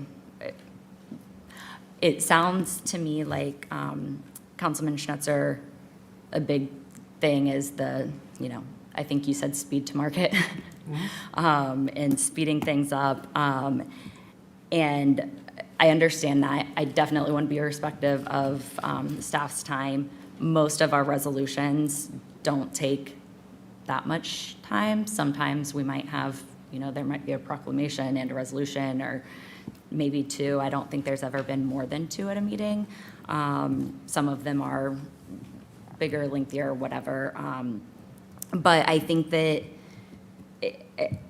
I do not want to change this just based on making things faster. I think that you gave us some numbers last time we discussed this where it was like, prior to COVID, there were maybe 8 resolutions, and then in the last year, there were like 20-some or something like that. And what I heard was there were potentially 20 people or more that came in to chambers, and maybe they just came in, looked at the agenda, got their certificate and left. Maybe they saw something on the agenda and stayed. Maybe they went back and watched it later because they saw something on an agenda. Maybe they sat through the whole meeting and they found out something that they could take back to their neighbors. As a body, I think that we are always trying to figure out ways that we can communicate with our neighbors, ways that we can get people involved, ways that people can be involved in our government. And I feel like this is a good way to get people involved, to recognize the good things that are happening in our community, and to invite them in to also not just recognize them, but also for them to see what we're doing. And there are a lot that leave after, but they might take with them just a little nugget, and it might be helping, with the ripple effect of getting people involved and educating our community a little bit more. So I certainly don't want to make this something where we are inviting less people into chambers or doing it, prior to a meeting where they're not involved, maybe don't even realize that there's a meeting right after. So I do have some concerns about that. Thank you. Mr. Sins. Thank you, Madam Vice President. So I just want to clarify, because I think with my asking questions, some of my thinking maybe kind of got buried in the questions. So as I understood the memo, boiling it all down, ceremonial resolutions essentially would not be a thing. And as an alternative, there would be a more permissive practice of, I've got a neighbor kid that, earns his Eagle Scout, does a project for the city, and I say that's a great thing, want to invite him in and have some recognition. Theoretically, send out an email to all of council and say, if you guys want to join, he's going to be there at 6:45 on Monday night. Now, we'd obviously need city attorney's approval for this, if this is something that's even permitted. But if it's not a legislative action, does it rise to does it require all the record keeping and all of that other stuff that's associated with it? And if the answer is no, then I think, again, there's value in that. It's not just that it's faster, it's more permissive. It's like, hey, if your schedule allows, show up 15 minutes early, we'll recognize this individual, and we can pass them an agenda on the way out, and if they want to stick around after 7 o'clock, certainly they can, right? But I think I guess what I'm trying to draw a distinction here is that I don't know that every cause necessarily requires a vote. I think there are plenty of things that are out there that if the goal is simply recognizing and shining a light on something, we have the opportunity to do that absent a vote. Because there's a lot of things that there's a lot of strings attached with vote. The mayor mentioned staff time. We've got council office time. It goes on, if we're going to have it put on, the committee of the whole, then there's a discussion and then there's a revision. And at the end of the day, if we can still shine a light on something, still say we think this is valuable, we want to highlight it in the community without all of that sort of excess, then I think that's something that we should at least consider. But are we shining a light on somebody if we're doing it at 6:45? It's not on committee of the whole, it's not on our agenda, and it's before the meeting. Are the cameras on? No? We have the council newsletter. We have our Facebook pages. We have ways to get that information out there, I think. We have council comment at the end. We take advantage of all of those things, and not everything does turn into a legislative item. There are lots of things that we do independently. There are certificates of recognition. There is use of our Facebook pages. I've never done one, I'll be honest with you. Yeah. I didn't know that it was even, an option. I think I saw in passing within the last month that maybe it was an option. Listen, if I'm alone here, that's fine. 3 months ago, we had this room full of residents that gave us one hell of a tongue lashing. I don't ever want to live through that again. I'm trying to find a workaround where we're not causing, anxiety within the community. I agree with that, and I don't, that specific instance was not due to us having too many resolutions. It wasn't due to not meet, that was not even a resolution. That was not council-driven. That was a proclamation that none of us got to see prior to the meeting. So I think the best way to avoid that happening is for us to be able to see proclamations prior to a meeting so that we know what we're walking into, instead of not knowing what is in a proclamation and it being thrown at us when we walk in here. So I think, and Mr. Renner, I see your hand is up. We I think have two buckets of things that we're talking about or should be talking about. It's one, whether it's a resolution, proclamation, when it happens, and then, the policy stuff behind it, which is when it happens, what we recognize, that type of thing. What 3 months ago highlighted is that there are flaws in our process, and our process is not written down. So wherever we land, we have to get it written down. Absence of policy is creating risk for us. We can all agree the ad hoc aspect of how the resolutions highlight people in our community. I value that. I appreciate that. Before a meeting, I think we should be open to it, maybe being more flexible and maybe solidifying things like we need it to happen in committee of the whole, if codified. For me, that is a priority. Mr. Renner, I know your hand is up, has been up. So I'm proud of everybody that democracy is messy. It's anxious at times. When we are doing our job and asking the questions, sometimes we ask rough questions. And sometimes the community comes and tell us rough answers.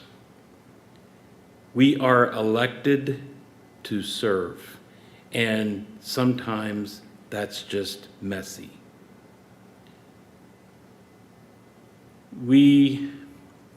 So having a policy, I totally support. Totally. The problem is, what are we trying to solve? And so maybe we begin with what our current policy, even though the verbal, you're right, it's not written, so let's write it down. I think we heard tonight some really good evidence from the mayor that the difference between a proclamation and a resolution, totally support that. So let's just write down what we do and then go from there. Everybody is trying to characterize what happened on this interesting night. For me, it was actually just simply democracy in action. Nothing more. You can actually talk about the innuendos, we can talk about the subterfuge, we can talk about what we don't like, what we do like. What happened in these chambers is actually purely democracy. So I'll stop there. But I think we should actually write down what we do, and then, and you're right, we have a conversation about what levels rise. Now, I've stated before on record that I'm with you, Ms. Jones, and I share Kaylee as well. This is a recognition and to a larger audience. And yes, it's not, and I think, Mr. Snetzer, you've shown us that we're doing more. I think, yes, I don't dispute that. If we want to defray and find out another procedure to do the same thing, that's fine. We will probably have to recognize sunshine laws and open meeting laws, and so those are really big salient things. I'm brave enough with everybody, with my colleagues, to actually try to figure this out. But it begins with, what are we doing now? And then identifying the problem statement. What is quote, broken? That is fair. So, is there other questions or discussion?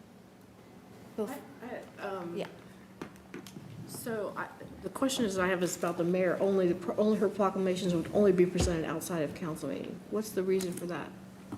That was if we go to an only proclamation approach, but obviously the memo tonight is clearly not an appetite of council. So I think throw it out, we're gonna start from scratch. Full transparency, No, this I mean, was it's written a of- place to start and it's a good place to discuss things, but, you know, if So there's. I appreciate, Mr. Renner, what's our problem statement, what we're trying to solve, let's write down what we do. I can take that away for a future committee meeting to write down what we do today, and we can start from there. Is everyone aligned with that approach? Yes. All right, thank you. I appreciate the continued discussion as we work towards solidifying whatever is ultimately what we are trying to solve. I appreciate it. I know we have another meeting to go, so I will turn it right over to Mr. Renner for finance. Okay, good evening. Call to order our finance meeting. We have one item on our agenda. I do have some prepared remarks. The purpose tonight, if you remember my email, is to move from a broad discussion towards clear council direction for 2027. We've always, we go into the budget season, and then afterwards, we start asking the administration. So my hope is we are not reopening the strategic plan, and we are not choosing between the administration list and council's list. The administration has provided 3 proposed priority areas, each supported by actionable statements. I suggest that we use those recommendations as our starting framework. The council survey and our prior workshop are important background, but I do not believe we need to review those materials item by item tonight. Each member should use them to identify where the administration's proposals reflects council's priorities, where refinement or an addition may be needed. For each proposed priority, I would like us to determine whether we support the overall outcome, which actions deserve emphasis in 2027, what should be modified, added, or deferred, or treated as normal operations. And that has implications, obviously, to our budget discussions for 2027. Our goal is to leave with a limited manageable set of priorities, or with understanding, not 3, yeah, so, sorry, scratch that. What I want to do is we'll first have the administration's presentation by Miranda. And I think that brief clarifying questions so that we understand the meaning, the scope, the timing, and the status of the proposed actions. I would ask my colleagues to hold broader questions about alignment, priority, additions, and trade-offs, or council policy directions until the full presentation is complete. This will allow us to fully hear and digest the administration's proposal as a whole before beginning our deliberations. Okay? Okay, with that, Miranda. Thank you, Chair. Thank you for this opportunity to help align our Gahanna priorities going into the budget season for 2027.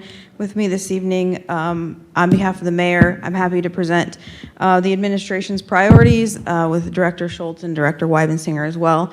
A special thank you to Sean Bach, who's behind me, and Kelsey Bartholomew, who is probably watching from home if it's not past her bedtime.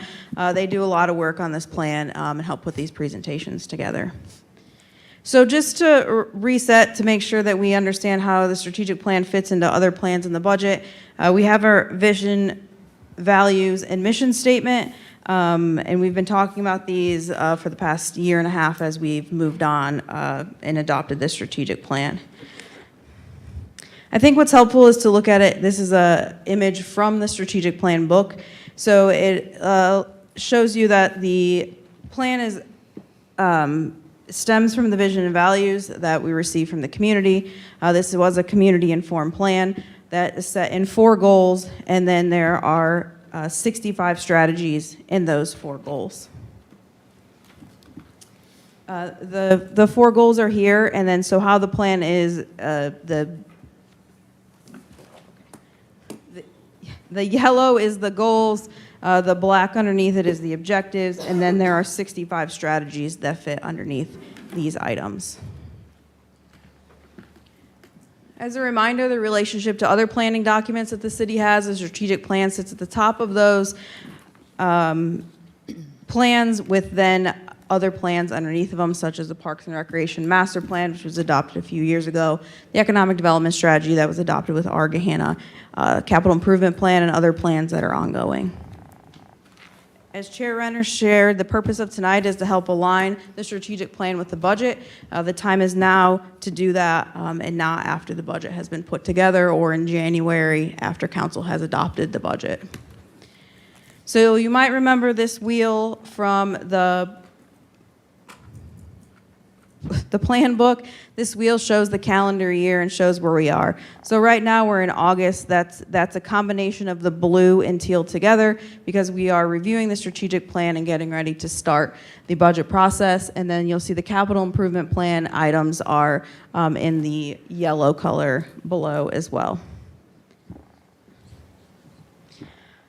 So next I'll go over the recommended priorities. As Chair Renner said, these were distributed to council last week. So after consultation with planning next, there are a few options when you're talking about priorities as to how to organize them. So the plan was laid out in the goal, objective, and strategy because that makes sense as a reader. But when you're implementing the priorities, it makes more sense to have priority categories, if that's what you want to call them. So that's what you'll see here. So the 3, as a reminder, this is a 10-year plan, so we cannot do 65 strategies all in 1 year. So these 3, after the start-stop exercises with the departments, conversations with the mayor and executive team, these were the priorities that rose to the top, again, from our community-informed plan. So there's 3 main priorities: a creekside, a strategy, not just a street, connected service, 1 call, 1 answer, quality of place, safe, sustainable, and strong. And then under each of those priorities are objectives, and then under those objectives are specific strategies that are called out from the plan that the administration is recommending that we start budgeting towards in 2027. There are a variety of them, so obviously they won't all be done in 1 year, but this is where we would start for 27 and continue to build on that as we move forward.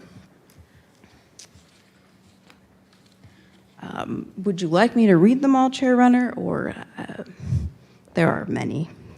There are a lot, but what I was hoping is that each bucket, if you will, I can call it a bucket, but each global priority, that you would actually highlight the salient actions and tie it together, all those actionable statements together in some way.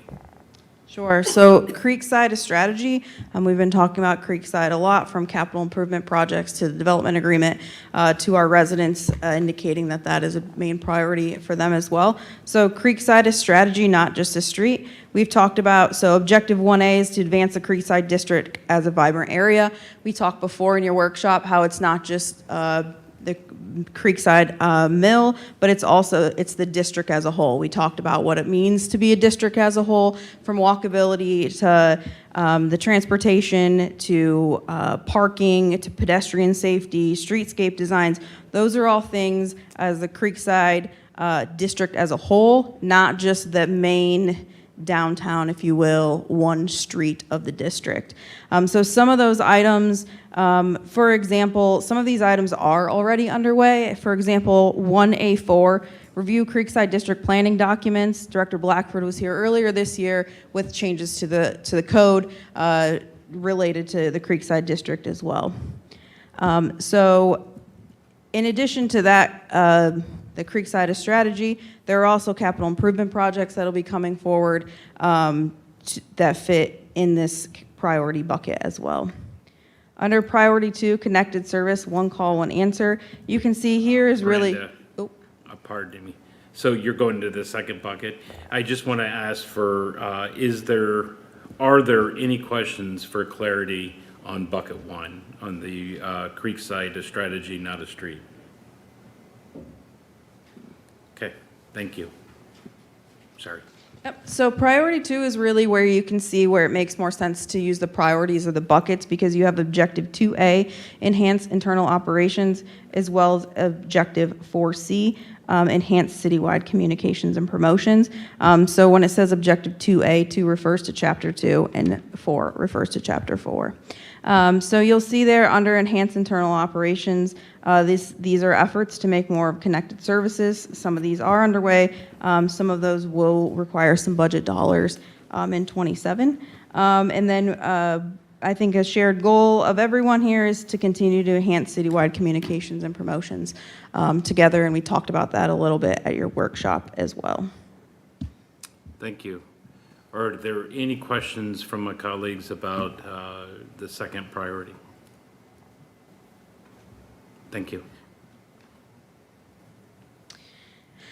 The last bucket is quality of place, safe, sustainable, and strong. Here you have objective 2B, which is to maintain a high level of stewardship and safety. Objective 3B from chapter 3, foster and engage an inclusive community.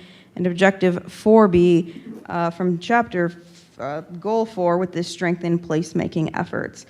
So in these objectives, you'll have noticed some of these you may have seen in the CIP before. Some of these have already been ongoing, such as the Gahanna shuttle that was put into place this year, as well as the evaluate and enhance urban forestry initiatives. This council has been budgeting dollars for the past few years on that, including staffing and additions to the funding for street trees and park trees as well. So that one in particular, when you're trying to see how they connect to one another, that is in the Parks Master Plan as well. So that's how you can see the plans kind of tying over together there as well.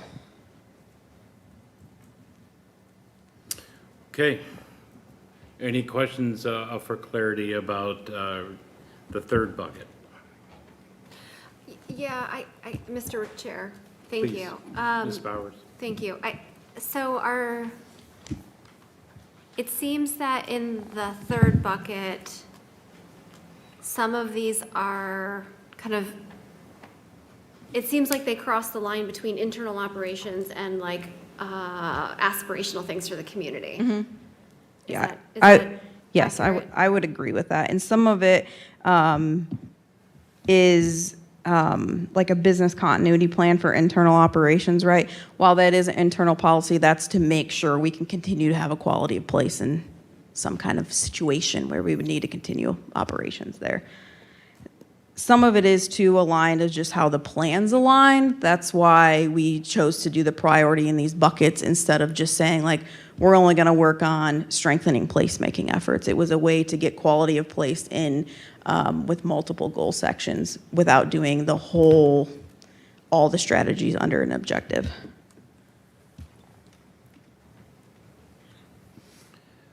So I do have a question. It's probably not going to be a surprise, but can anybody expand on what does it mean to adopt a sustainability plan?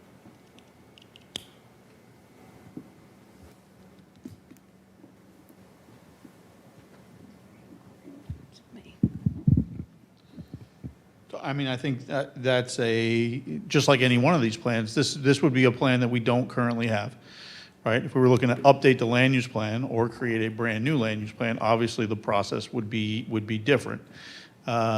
We worked on a very comprehensive process in order to get to a capital improvement plan as an example.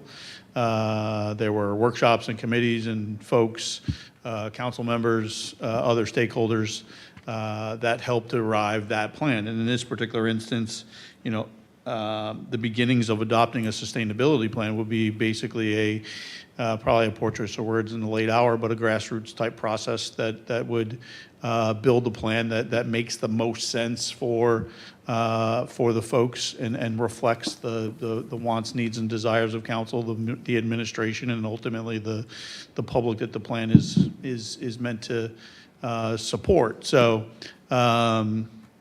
to answer your question specifically, I don't know that we have to put what that process looks like in place that makes sense to in a reasonable time period have a plan before a committee and then before you folks to actually adopt something. But I do think with the amount of conversation that we have around sustainability, it's a hard thing for us as the administration to define, right? Because we hear, well, what does that exactly mean? I think it means different things to different people, and I think at a minimum we have to get aligned on what that absolutely means. I think you're right in the fact that we don't have to identify the process, but I was actually looking for more definitions about it. This isn't to me, and I'll just let you know what I will be expecting as we approach our budget talks. This isn't a standalone document. This is a holistic policy citywide, and it covers 6 areas: energy, land use, natural systems, materials and waste, community infrastructure. So I am expecting that this is going to be a robust document that actually unifies all of our city. It's not just a standalone thing that we're going to say, here is, what a sustainability plan is. And to be frank, I understand the concept that individuals may have a different opinion about what sustainability is. As someone who is an expert, I will tell you quite clearly what sustainability is and what the outcome is on resiliency. It leads to resiliency and adaptability for the community and ties back to those 6 areas. So the reason why I'm a little bit energetic, I've been talking for 3 years now about this. And I want, when we talk about council expectations, I want this. And I want what I want. The purpose of this particular conversation is to make sure that at budget time, this gets identified by you folks and in the operating budget so that we can begin to execute upon it, whether it's this or one of the other 65 things that Miranda's been talking about on this particular list. I think a lot of times we sit here, and I'll say it this way, we portray to you folks what we think our priorities are, and we don't necessarily get from you guys what your priorities are, so that those things can get put into the budget. Now, sustainability might be a bad example, Mr. Renner, and I'll agree with that particular I'm point. proving everything that you just said. I'm telling you what the expectations are. Come to budget time, we should be talking about this in this way. If I could jump in. So you're both right. So I'm gonna just take a pause and dial back for a few years ago when we just internally tried to start to work on developing a sustainability plan. And we were engaging with a resident who is a retired environmental consultant who had helped other communities stand up sustainability plans, and we were just trying to get something started to move down that path. And what we very quickly recognized is that we needed to have a number of other things in place. The capital improvement plan, and then an overall strategic plan. Now we have an economic development strategy, and you're correct, Mr. Renner. Sustainability encompasses multiple areas. It's everything from how we operate internally as a city, from our electrification of our fleet, to our stormwater management, to economic development, to all of the things you identified. But I think that everything that we have been doing has been the precursor to our ability to now take that next step and develop a more robust plan. I don't think we have had the building blocks in place to be able to do that until now. To Director Schultz's point, the whole reason we did our Gahanna was to get the community's vision for what they want Gahanna to be.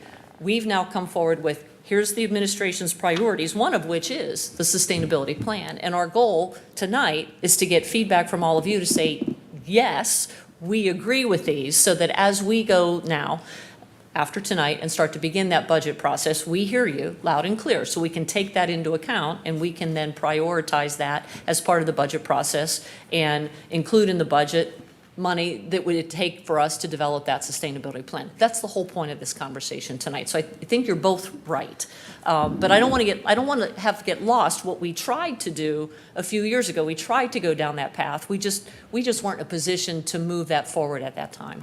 And now I think we are. That. And if you recall, that I was actually part of many of those meetings. Yes, you were. And I definitely recognized the pieces and the parts that we needed.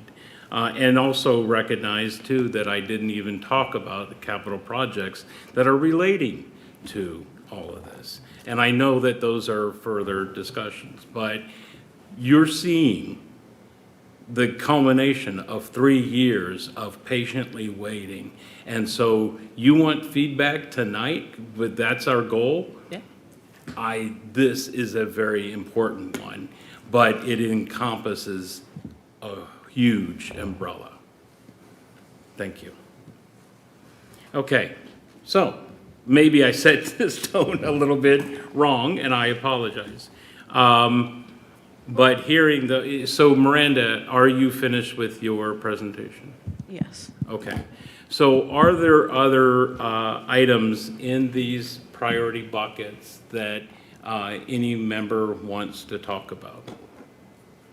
Ms. Jones? Yes. Oh, sorry. And so I don't know that this is we can do this on budget this year, but as I look at 3B and engaged inclusive community, as we've talked about mobility device or e-devices and whatnot, getting more resident outreach around just accessibility of our community and navigating our community for people in mobility devices.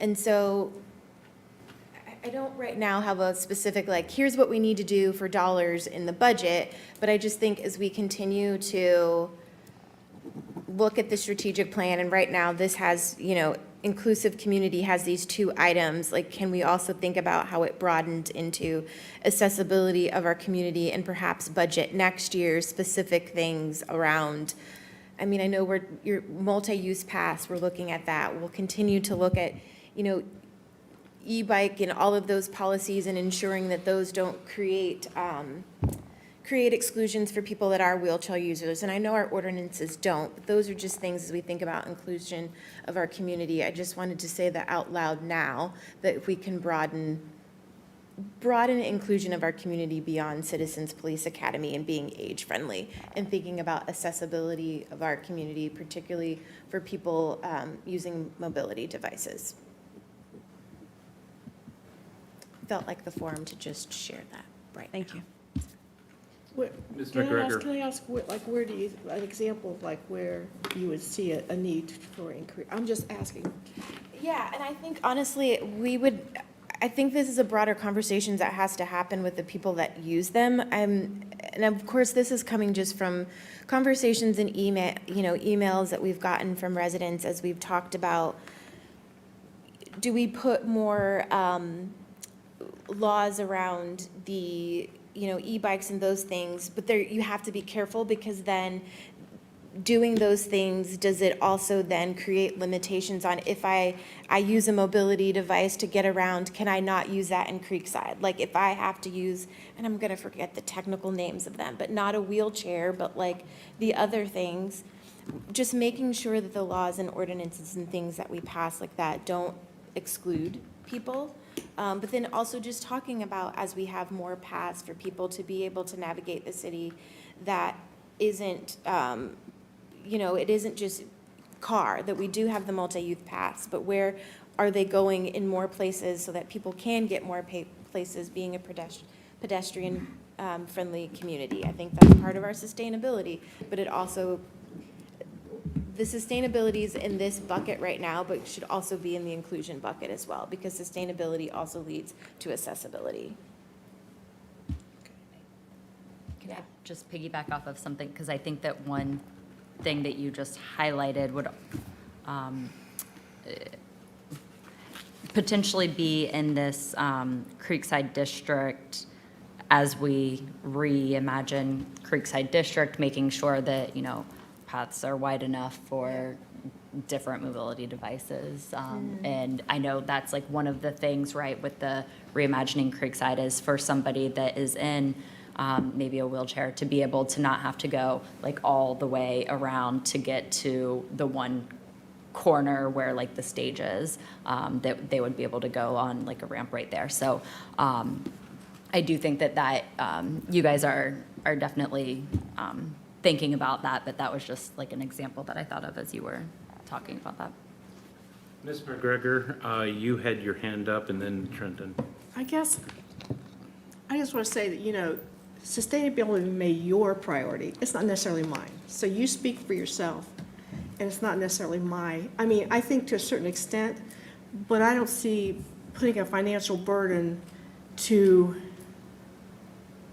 I don't always see the financial benefit of sustainability options that are presented. And to me, this plan is so full of plans that call for more plans that it's very difficult. And all I see is like plan after plan after plan. I brought 3 or 4 with me tonight. And how many and when I was going through my stack at home to bring them, I have a stack this big of plans that have never been implemented. And so when it calls for more plans, more strategies, I'm like, is this really any benefit at all? Some of it. In general, it's good, but there are so many things that call for more strategies, more staff time, paying more consultants, and I think, where's the benefit? We have creative people in this room, and we have creative staff. Why do we always have to have a consultant to develop another strategy? And that's why I choose. Yeah, my rebuttal to that is that we don't. You're right. We do have very creative people before us tonight, and we have very creative staff.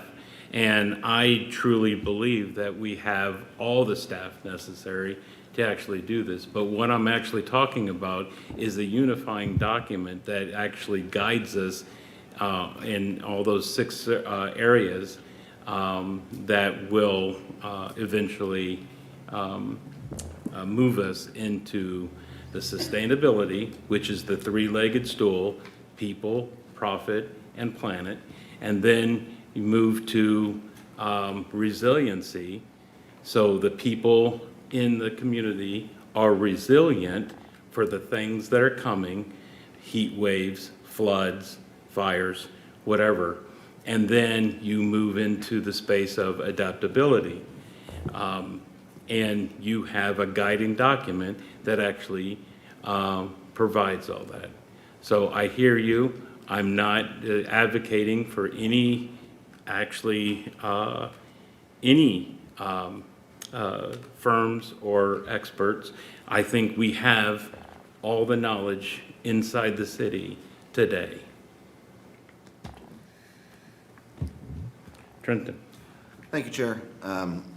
Thank you, directors. I appreciate this conversation and this opportunity to provide that direct feedback, because I would agree with you, Director. Sometimes we get to budget season and it's a reactionary process. You are showing us your priorities, what you want to do in the next year, and I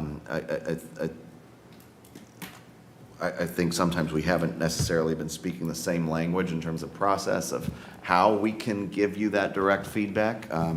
But I appreciate, I know Director Vollmer and Chairman Renner have been working closely to sort of get this conversation to where we are tonight. So I appreciate that. So I'll be very direct. I think your priority list is largely where I am. Couple bullets or, subparts that I would call out in particular, in no particular order. 1A7, improving walkability and pedestrian safety within the Creekside District. I would broaden that to say improving walkability and accessibility to the Creekside District. That was one of the things we talked about with Planning Next in our council session a couple weeks ago. I know I mentioned, I think another member or two mentioned it there as well. It is, and I understand that is tangential to many other conversations that are on here. It's all interrelated, right? So we have parking on the priority list. Mrs. McGregor has specifically mentioned parking in Creekside area over the last year several times. But if I can't get to Creekside without a car from where I live, so you understand my point there.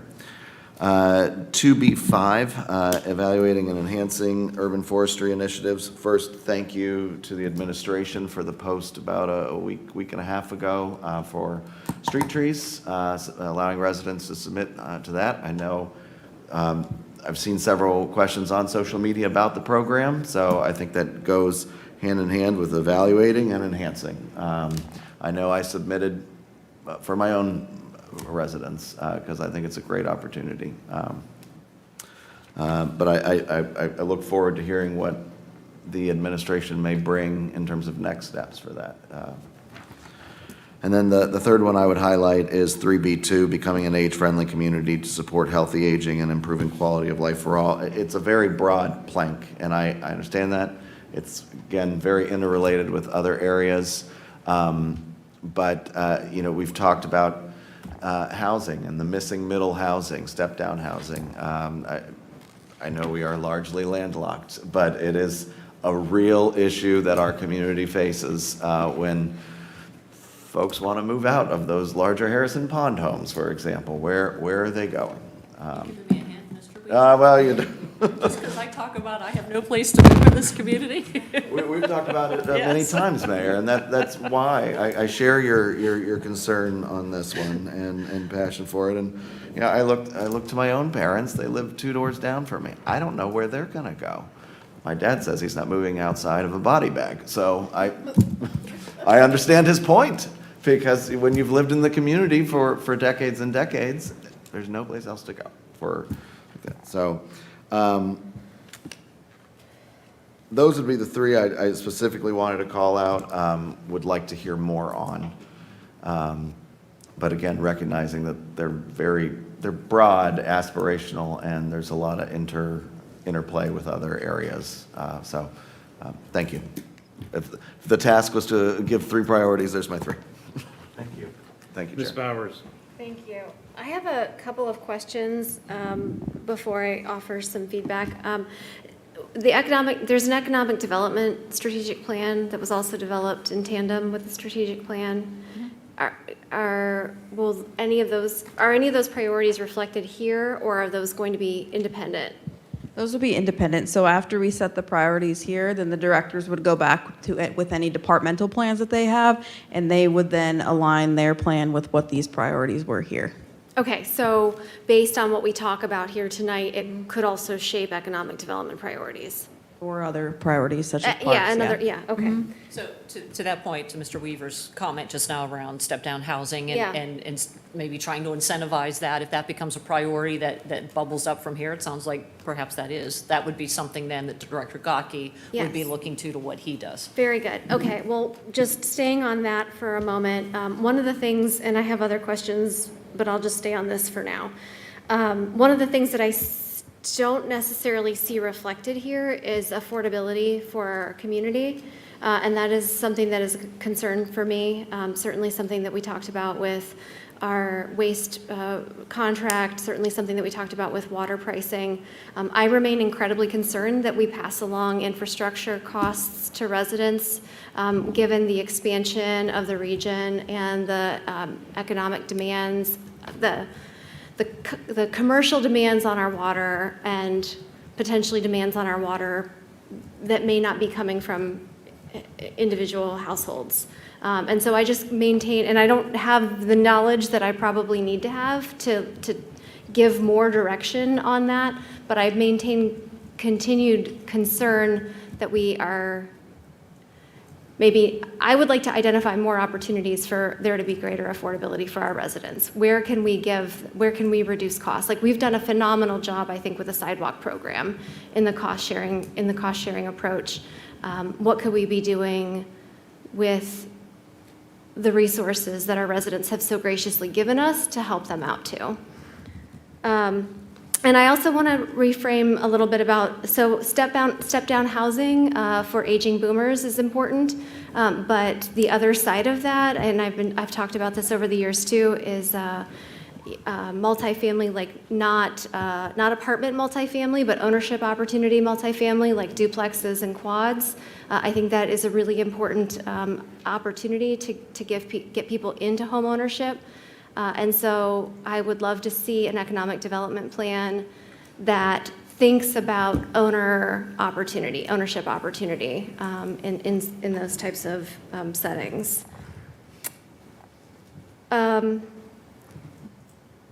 Feedback specifically on the third bucket, priority, quality of place. We have talked about, I think off and on, recycling and composting expansion, and I see here too composting and soil health. I would just encourage that plan be maybe thoughtfully strategic from kind of a, where do you get your biggest bang out of this? And it's probably going to be your biggest employers. So can we work on composting programs within the city, capital C? Can we work on composting programs in collaboration with the school district and perhaps some of our other largest employers, so we can do that kind of from a top-down approach instead of, I don't want to see diesel trucks going around and picking up food waste. Like, that to me is antithetical. So I hope that that's not an approach that we go towards. So just being thoughtful about and strategic about how are we decreasing fertilizer use or pesticide use? Is that something that we're going to practice what we preach? That's what I guess I would like to see more and learn more about that from the approach, the proposal from the administration. And then I think the last thing that I have tonight on this, I'll give you just some positive feedback. Of course, I think gateway improvement and wayfinding is something that we've talked about since 2018, 2019 with the land use plan and the branding plan. I think that was being talked about back then. So certainly support that. That's very needed in the community. And we've certainly had some push and pull on the objectives identified in 4C. I think that the annual report sounds like a great opportunity to give residents, concrete information in a digestible format. I love when I get that from the school district. So I think that would be an asset for the city to produce. But I would caution that I don't know that 4C2 would warrant potentially additional staff, and so hopefully that's not what that means. I think just to clarify, one of the things that I heard mentioned, at the workshop and then here tonight is it's not, I think we're looking for refinement in communications. So making sure that we're connecting the strategic plan to how we're communicating what we're doing.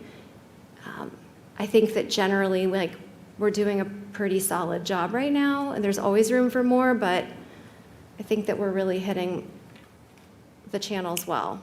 You guys are doing a great job with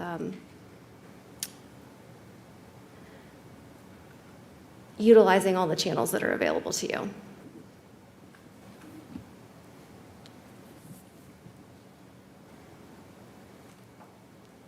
So I guess I do have like a flat, I mean, where do kind of, so we are giving this feedback that we would like more information before we kind of commit to say, yes, these are all good. When do we come back before budget so that we can understand some of these projects?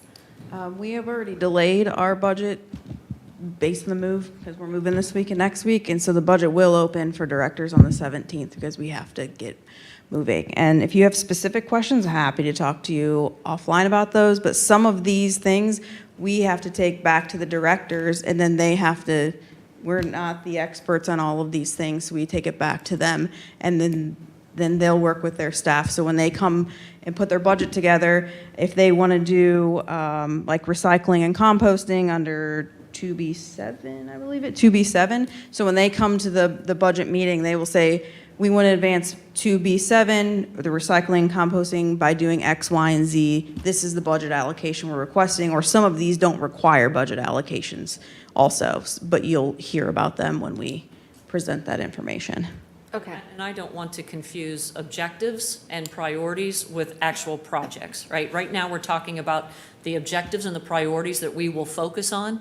And then to Miranda's point, take it back to the teams and say, okay, what we've heard is they want to emphasize recycling and composting. What does that look like to you? What can we do? And letting those departments that are responsible for that come up with the projects that fit not only a need, but then that want within the community. Okay, thank you. I think that helps. It's important to recognize that not every bullet point that's on here is going to get addressed, and/or you might not see a project, a program, a thing as it relates to all. You're not going to see a program or a project as it relates to each and every one of these.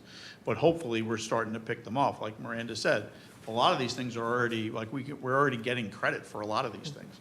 And it's important, right? So, the one on here, forestry initiatives, 2B5, right? Evaluate and enhance urban forestry initiatives, right? So what's the next step and the next step and the next step, to Mr. Weaver's point, right? And the Parks Department has that 3, 4, 5-year strategy as to how we're implementing those things. And that doesn't start at day one with this, right? It's already started. That's kind of the part and piece here.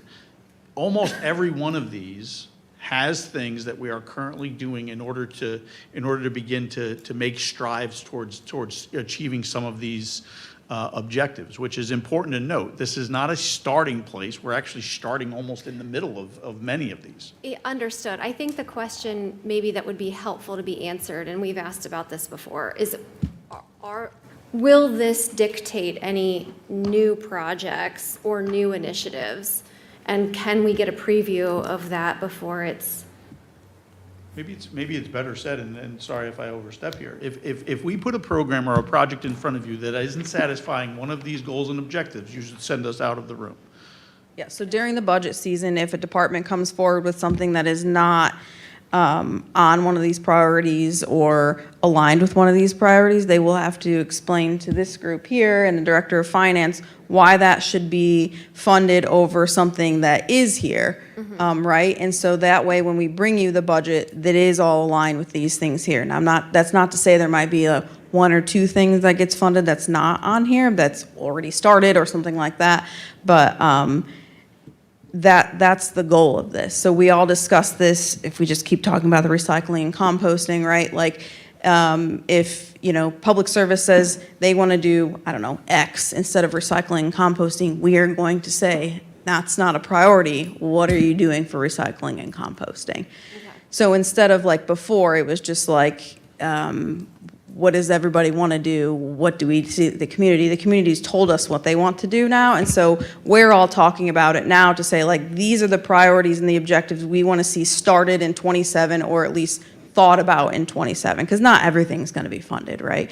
But that way, and then when we, at the next update on the 17th, I'll be able to show you some of the metrics and some of the reporting out that you'll be able to see, so you'll actually be able to see some of the tracked objectives that we're working on as well. And so, like, as we go further away from implementation, similar to like capital improvement plan, it gets getting refined every year. The capital improvement plan could get readjusted based on these priorities moving forward also, depending on what shakes out during these discussions.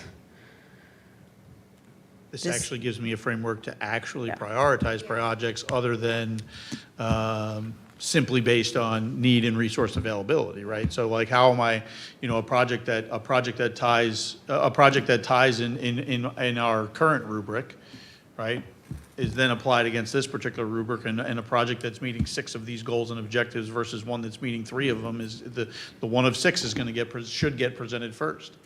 So what?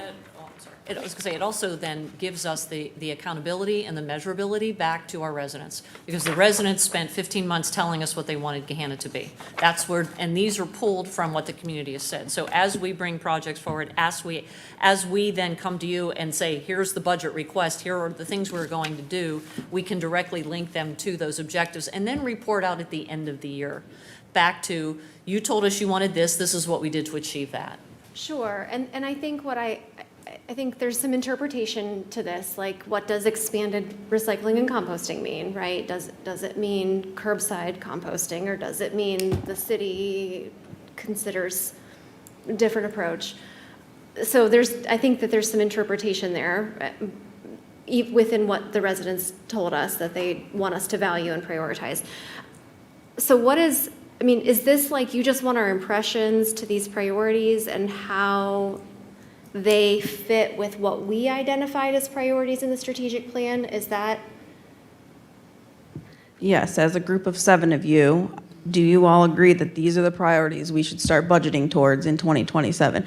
Mr. Weaver, I think Ms. Jones shared a couple that are specific that they would like to see funded in 27, I'm guessing, right? And so, so far, I haven't heard any feedback that, like, this one thing is missing, like this one thing needs to be done, or this one thing is like, please don't do that till 28 or 29, right? Like, Well, I don't see affordability for residents in here, and so maybe I'm just not understanding where it lives, but that's. Well, I think, honestly, I think that is something that first of all, these are the objectives that were set forth in the strategic plan. If you're not seeing it on here, it's because it's not specifically called out in the strategic plan as a goal or an objective, but I believe it's embedded within the things that we do here. This is a partial listing of the priorities that were identified in the strategic plan, right? So this isn't exhaustive of every priority that was there. And so there were, the age in place. So just looking at like age in place, age-friendly community. Which I believe would incorporate Which a level of incorporates- affordability. Does, Correct. it does. Right. It So- might not be called out specifically, but it's embedded within. Yes, and I Correct. think that and I can't rattle them off to you, but I think that there are other places within the strategic plan where I think that that's identified. And it's certainly, if we were doing the strategic plan this year, do I think we'd be hearing more of that from the community? Probably. and so when we do the annual retreat, because like, you're not just going to not touch this for 10 years, like that's Right. something that can be added somewhere. It's just while I agree it's embedded in many of these, if we all agree that we want a specific objective of it, that can be added to the plan. Yeah. Not right now, but But next year. it's important to note too, and it goes in part to the sustainability conversation as well, right? Because affordability, you rattled 3, 4, 5, 6 different things off as it relates to affordability, and that becomes challenging, right? Because if we're talking about housing affordability, that's one thing. If we're talking utility, water, and electric affordability, those are 2 different things. So now we're at 3, right? So how do we make meaningful steps forward towards affordability, right? Tax relief, property tax relief. What are they doing at the state? How does that impact us, right? So it's just like the capital program, right? And I tell you guys every once in a while, I use this phrase. I was like, we have to shake the sand and level it out, right? And The nice thing about the capital plan to a certain degree is we get to shake the sand every year and we kind of know what the priorities are, because it's kind of like, that's broke, we need to fix it, right? Here, it's a little bit more, we're a level higher, right? We're not at a tactical level that says this is exactly what we're going to do for housing affordability. It's how do we take that next meaningful step? It's how, and that's where the conversation has to be had, right? But this is some of the things that we talk about, right? So housing affordability affordability for you, Ms. Bowers, sustainability for Mr. Renner, Mr. Schnetzer has his hot buttons, and then so on. All 7 of you have your hot buttons, and it's what are the hot buttons of council as a collective body as opposed to 7 individuals, right? Because we all have ours, right? And we sit up in a conference room and we imagine this: we sit in a conference room and we actually argue about what the priorities should be, right? And we say this over this, this over that, so on and so forth. And then eventually we get to you folks for a budget. You don't see the Mr. Renner referred to it earlier as democracy in process, right? You guys don't get to see the messiness of the budget process that takes place upstairs, and how we ultimately get these things in front of you. So thank you for that. And so what I heard from that too is that you want us to react to each other's comments as well. Yeah. And so what I hear from Mr. Renner is, I mean, and you've heard this from several of us, a lot of us, whether we want to call it conservation or stewardship, there's a lot of components to this. I mean, Mrs. McGregor has talked a lot about creekside erosion, creek bank erosion. And that's a lot of stormwater management, which ties into a resiliency plan. So you've really heard those themes from all of 7 of us with different labels and sort of different emphases for years. So I think that that is something that you can, in confidence, feel that you have heard from more than a majority of, the majority of us. But I also hear Mrs. McGregor's points that I need to understand, like the deliverable of what is a sustainability plan going to do for the community.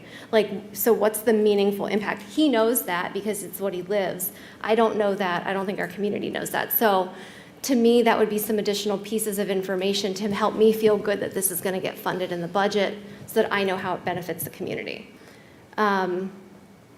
I think we heard about, Mrs. Jones talked about accessibility for mobility devices specifically. That certainly fits within the plan, and it's something that I think, in terms of walkability and kind of community access, you've also heard about from a lot of us on the dais. So I'm not going to speak for everybody on that because I don't know as confidently as I think I do about at least the conservation issues. But that issue, I think, is a valid, I think there would be support from me at least on that. And then Mr. Weaver and I think are aligned on identifying economic development priorities and how those fit into this plan for affordability and missing middle housing. So there's my feedback to my colleagues' thoughts too. So I'll go to Mr. Schnetzer and then Ms. Jones, but I wanted to actually say thank you, Mr. Schultz, because you actually nailed on the head what is a sustainability plan. When you move into resiliency, it is affordability. It is all the things that you talked about. And, we're sitting here identifying urban forestry, soil health. Those also are encompassed, or waste recycling. That is also part of a sustainability plan and making us as a community more resilient. So I really love the conversation from my colleagues and you. So thank you. Mr. Schnetzer. Thank you, Mr. Chair. Mr. Schultz, within the last couple of weeks, you had helped me respond to a resident inquiry about a particular topic, and buried within that response was something that I think probably should be shared with the broader group here, and that's the street sweeping program.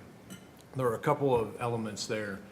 One was the cost recovery, but also what it's doing for other assets within the community, and then downstream, both literally and figuratively, how it's keeping things out of what I would argue is our greatest natural resource in this community, and it's of course a big Walnut Creek, which runs from north to south right through the center of town. Can you just touch on that real quick, and then I'll add a couple more? Yeah, I mean, it really goes, it's a simple thing. It really goes to the complexity of what it is that we do as a collective body, right? Whether it's you guys as legislators or us as administration, but purchasing a simple street sweeper, one, improved the quality of the service that we were offering. But then also, why do we actually provide the service, right? We provide the service for a couple different reasons. One reason, yes, is the beautification of the street and the cleaning up of debris. But where does that debris ultimately end up? That debris ultimately ends up in a storm sewer. And you can make the argument that if the storm sewer was just perfectly clean and the water just ran through it, all of that debris would end up in the Big Walnut Creek, right? But there's also a maintenance component to all of this. And the maintenance component is that we can keep the debris out of the asset. We don't have to spend a human resource in order to go and unclog it and potentially create other flooding issues throughout the city and so on and so forth, right? So if we're properly maintaining the system, because everything we do revolves around some level of system, right? Whether it's an ecological one, a man-made one, so on and so forth, right? So this, and now we'll get to the human resource side of things, right? So we eliminated a six-figure level contract where we weren't necessarily receiving a high-quality level of service. So that goes away, and now we're actually paying for the street sweeper. And the cost of running that program is the cost of the gentleman or the woman who's behind the wheel driving those particular routes. Keeping our other human resources from having to go and interact with those assets and manage and maintain them, right? So this is some of the things that we talk about when we evaluate a program. We despite sometimes what the public thinks, we don't just have a street sweeper because we think the machine is cool, right? It actually has a very functional purpose, and everything we do has a functional purpose. And a lot of times people think that, oh, it's just, they just want my street to be clean and great. And I think that goes right to talk just to your point, and we'll go to the complexity of it all. Is that touches on 4C2, evaluate opportunities to expand communications to the public, right? So like, how do we get that message out better, right? And I'll say not just out, but out, in a slightly better way. Why do we do these things? What are the other communications, right? Because it's not just the street sweeper. The street sweeper may only have the opportunity to go up and down the street 2, maybe 3 times a year. But what happens the other, 49 weeks of the year where the street sweeper isn't going to come down, right? You have a civic responsibility as a property owner, and I don't think there's enough of that in today's world, a civic responsibility to make sure that you're playing your role and your part in your government, whether that's showing up to these chambers here. Sorry, it's late and I'm on my soapbox. Whether you show up to these chambers here to participate, or whether or not you clean out your gutter in front of your house because you're a good citizen, that matters. And we don't see enough of that today. 100%. So the reason why I bring that up is, so on the third bucket, the quality of place, safe, sustainable, and strong, and I'm not trying to like pick a scab here, right? But we had talked about a sustainability plan, and then to borrow a phrase from Ms. Bowers, sort of where's your largest bang for your buck? Mr. Renner's very adept in this world, but what I realize as just a layperson is our energy is largely generated far off site. It's delivered here. Our waste is picked up here and it's taken relatively far away. But our water, our storm water is right here, right? I mean, within the last 2 weeks, almost every detention basin in the city had this neon green scum on it because we had a downpour, we had hot weather, and people were unnecessarily fertilizing their lawns in July, which is a bit of a lawn care nut. You're technically not supposed to do. It's actually a waste of money. But all that stuff goes into a detention basin where it bakes and you get an algae bloom. So there's a lot of granular stuff on here that talks about specifically that, soil erosion, composting, et cetera, et cetera. But I guess my ask, my one addition to this is that within that sustainability plan, if there would just be maybe a heightened level of focus on stormwater management, and again, preserving that natural resource that we have that runs right through the city.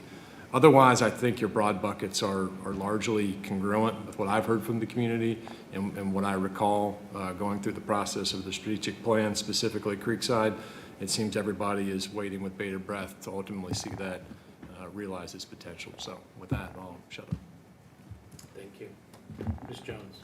I really just had a question and/or request. So tying everything back to the strategic plan, so like when we see the budget or look at the CIP, will it get granular to be like, this thing is in response to 3B2?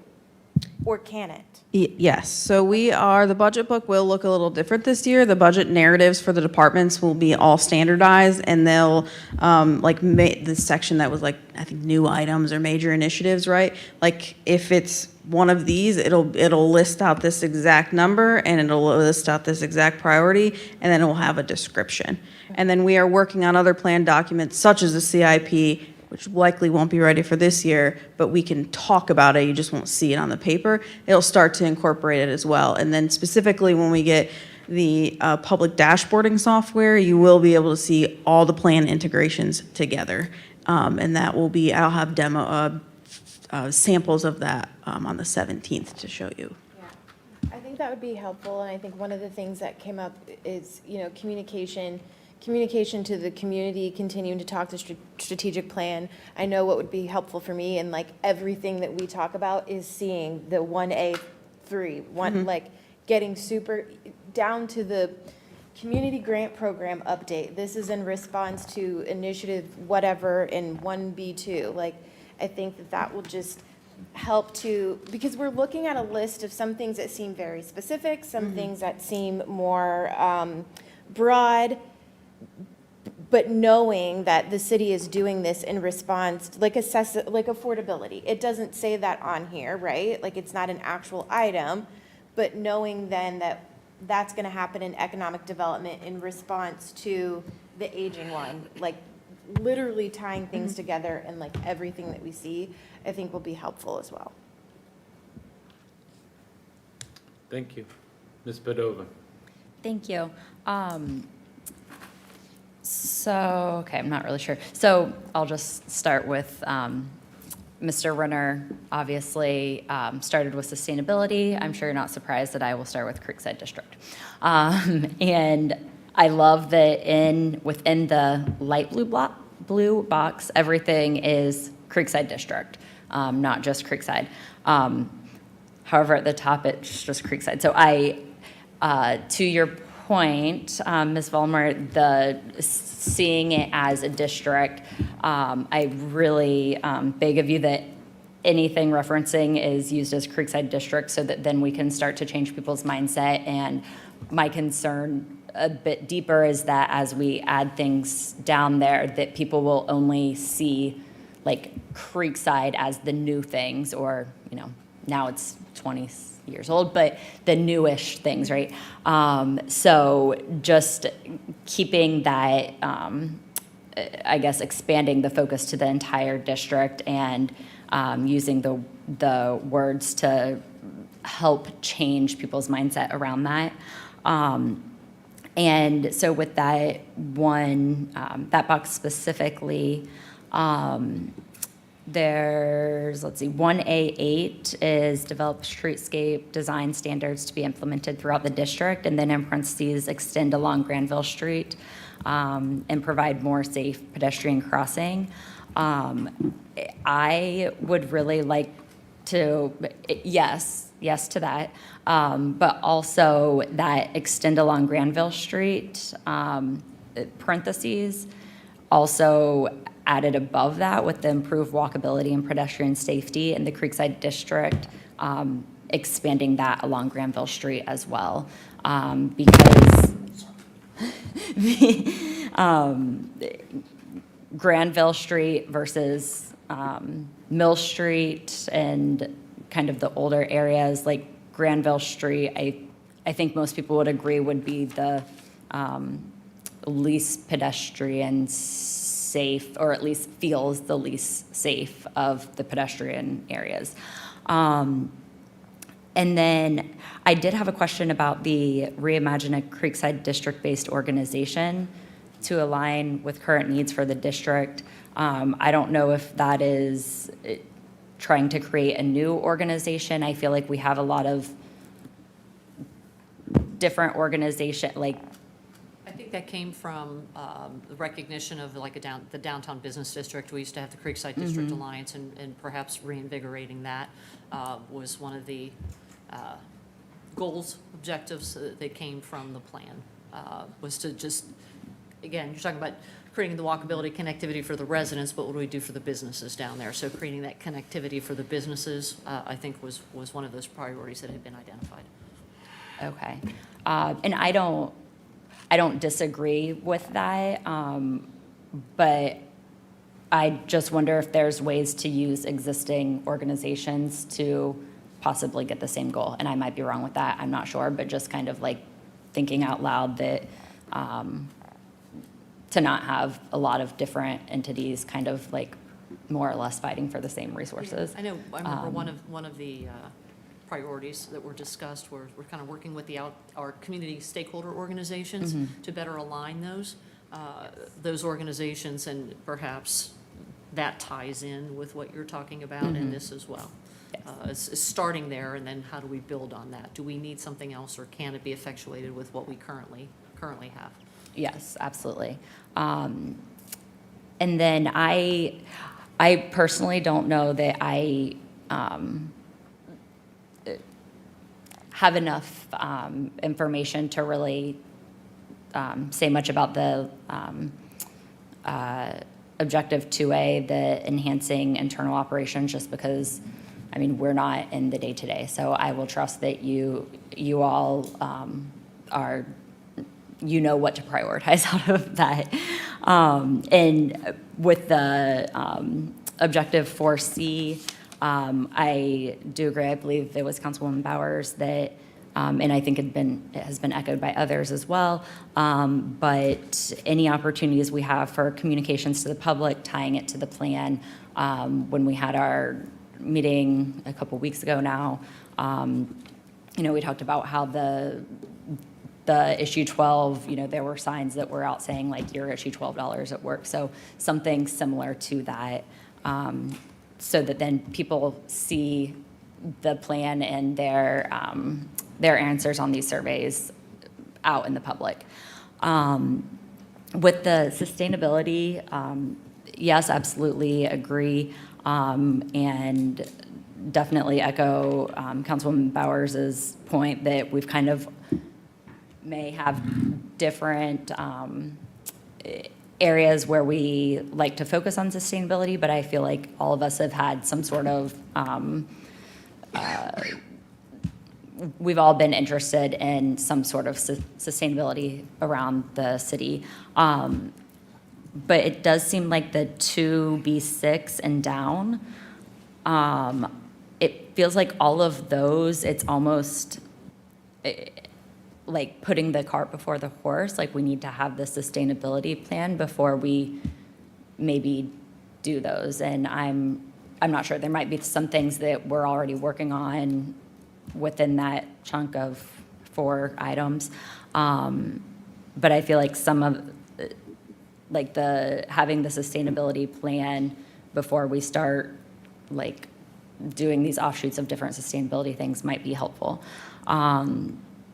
And then also the placemaking efforts, the gateway improvement, I definitely think is a good idea. There are some parts of the city where when you come in, it's really pretty and nice, and then other parts where it's, some days look a little bit better or worse than others. So I think that is also important, but kind of along with Mr. Schnetzer, the Creekside District, I feel like is, obviously in this plan, it was huge. It's the thing that we hear about the most. Whatever we can do to help with lift the Creekside District and help create what people want to see there is great. So thank you. Thank you. Any other of my colleagues actually want to speak? Miranda? All set. I did promise you a very lively discussion. I think we had it, so. Yeah. All right, thank you. Thank Thank you to everybody. Meeting is concluded.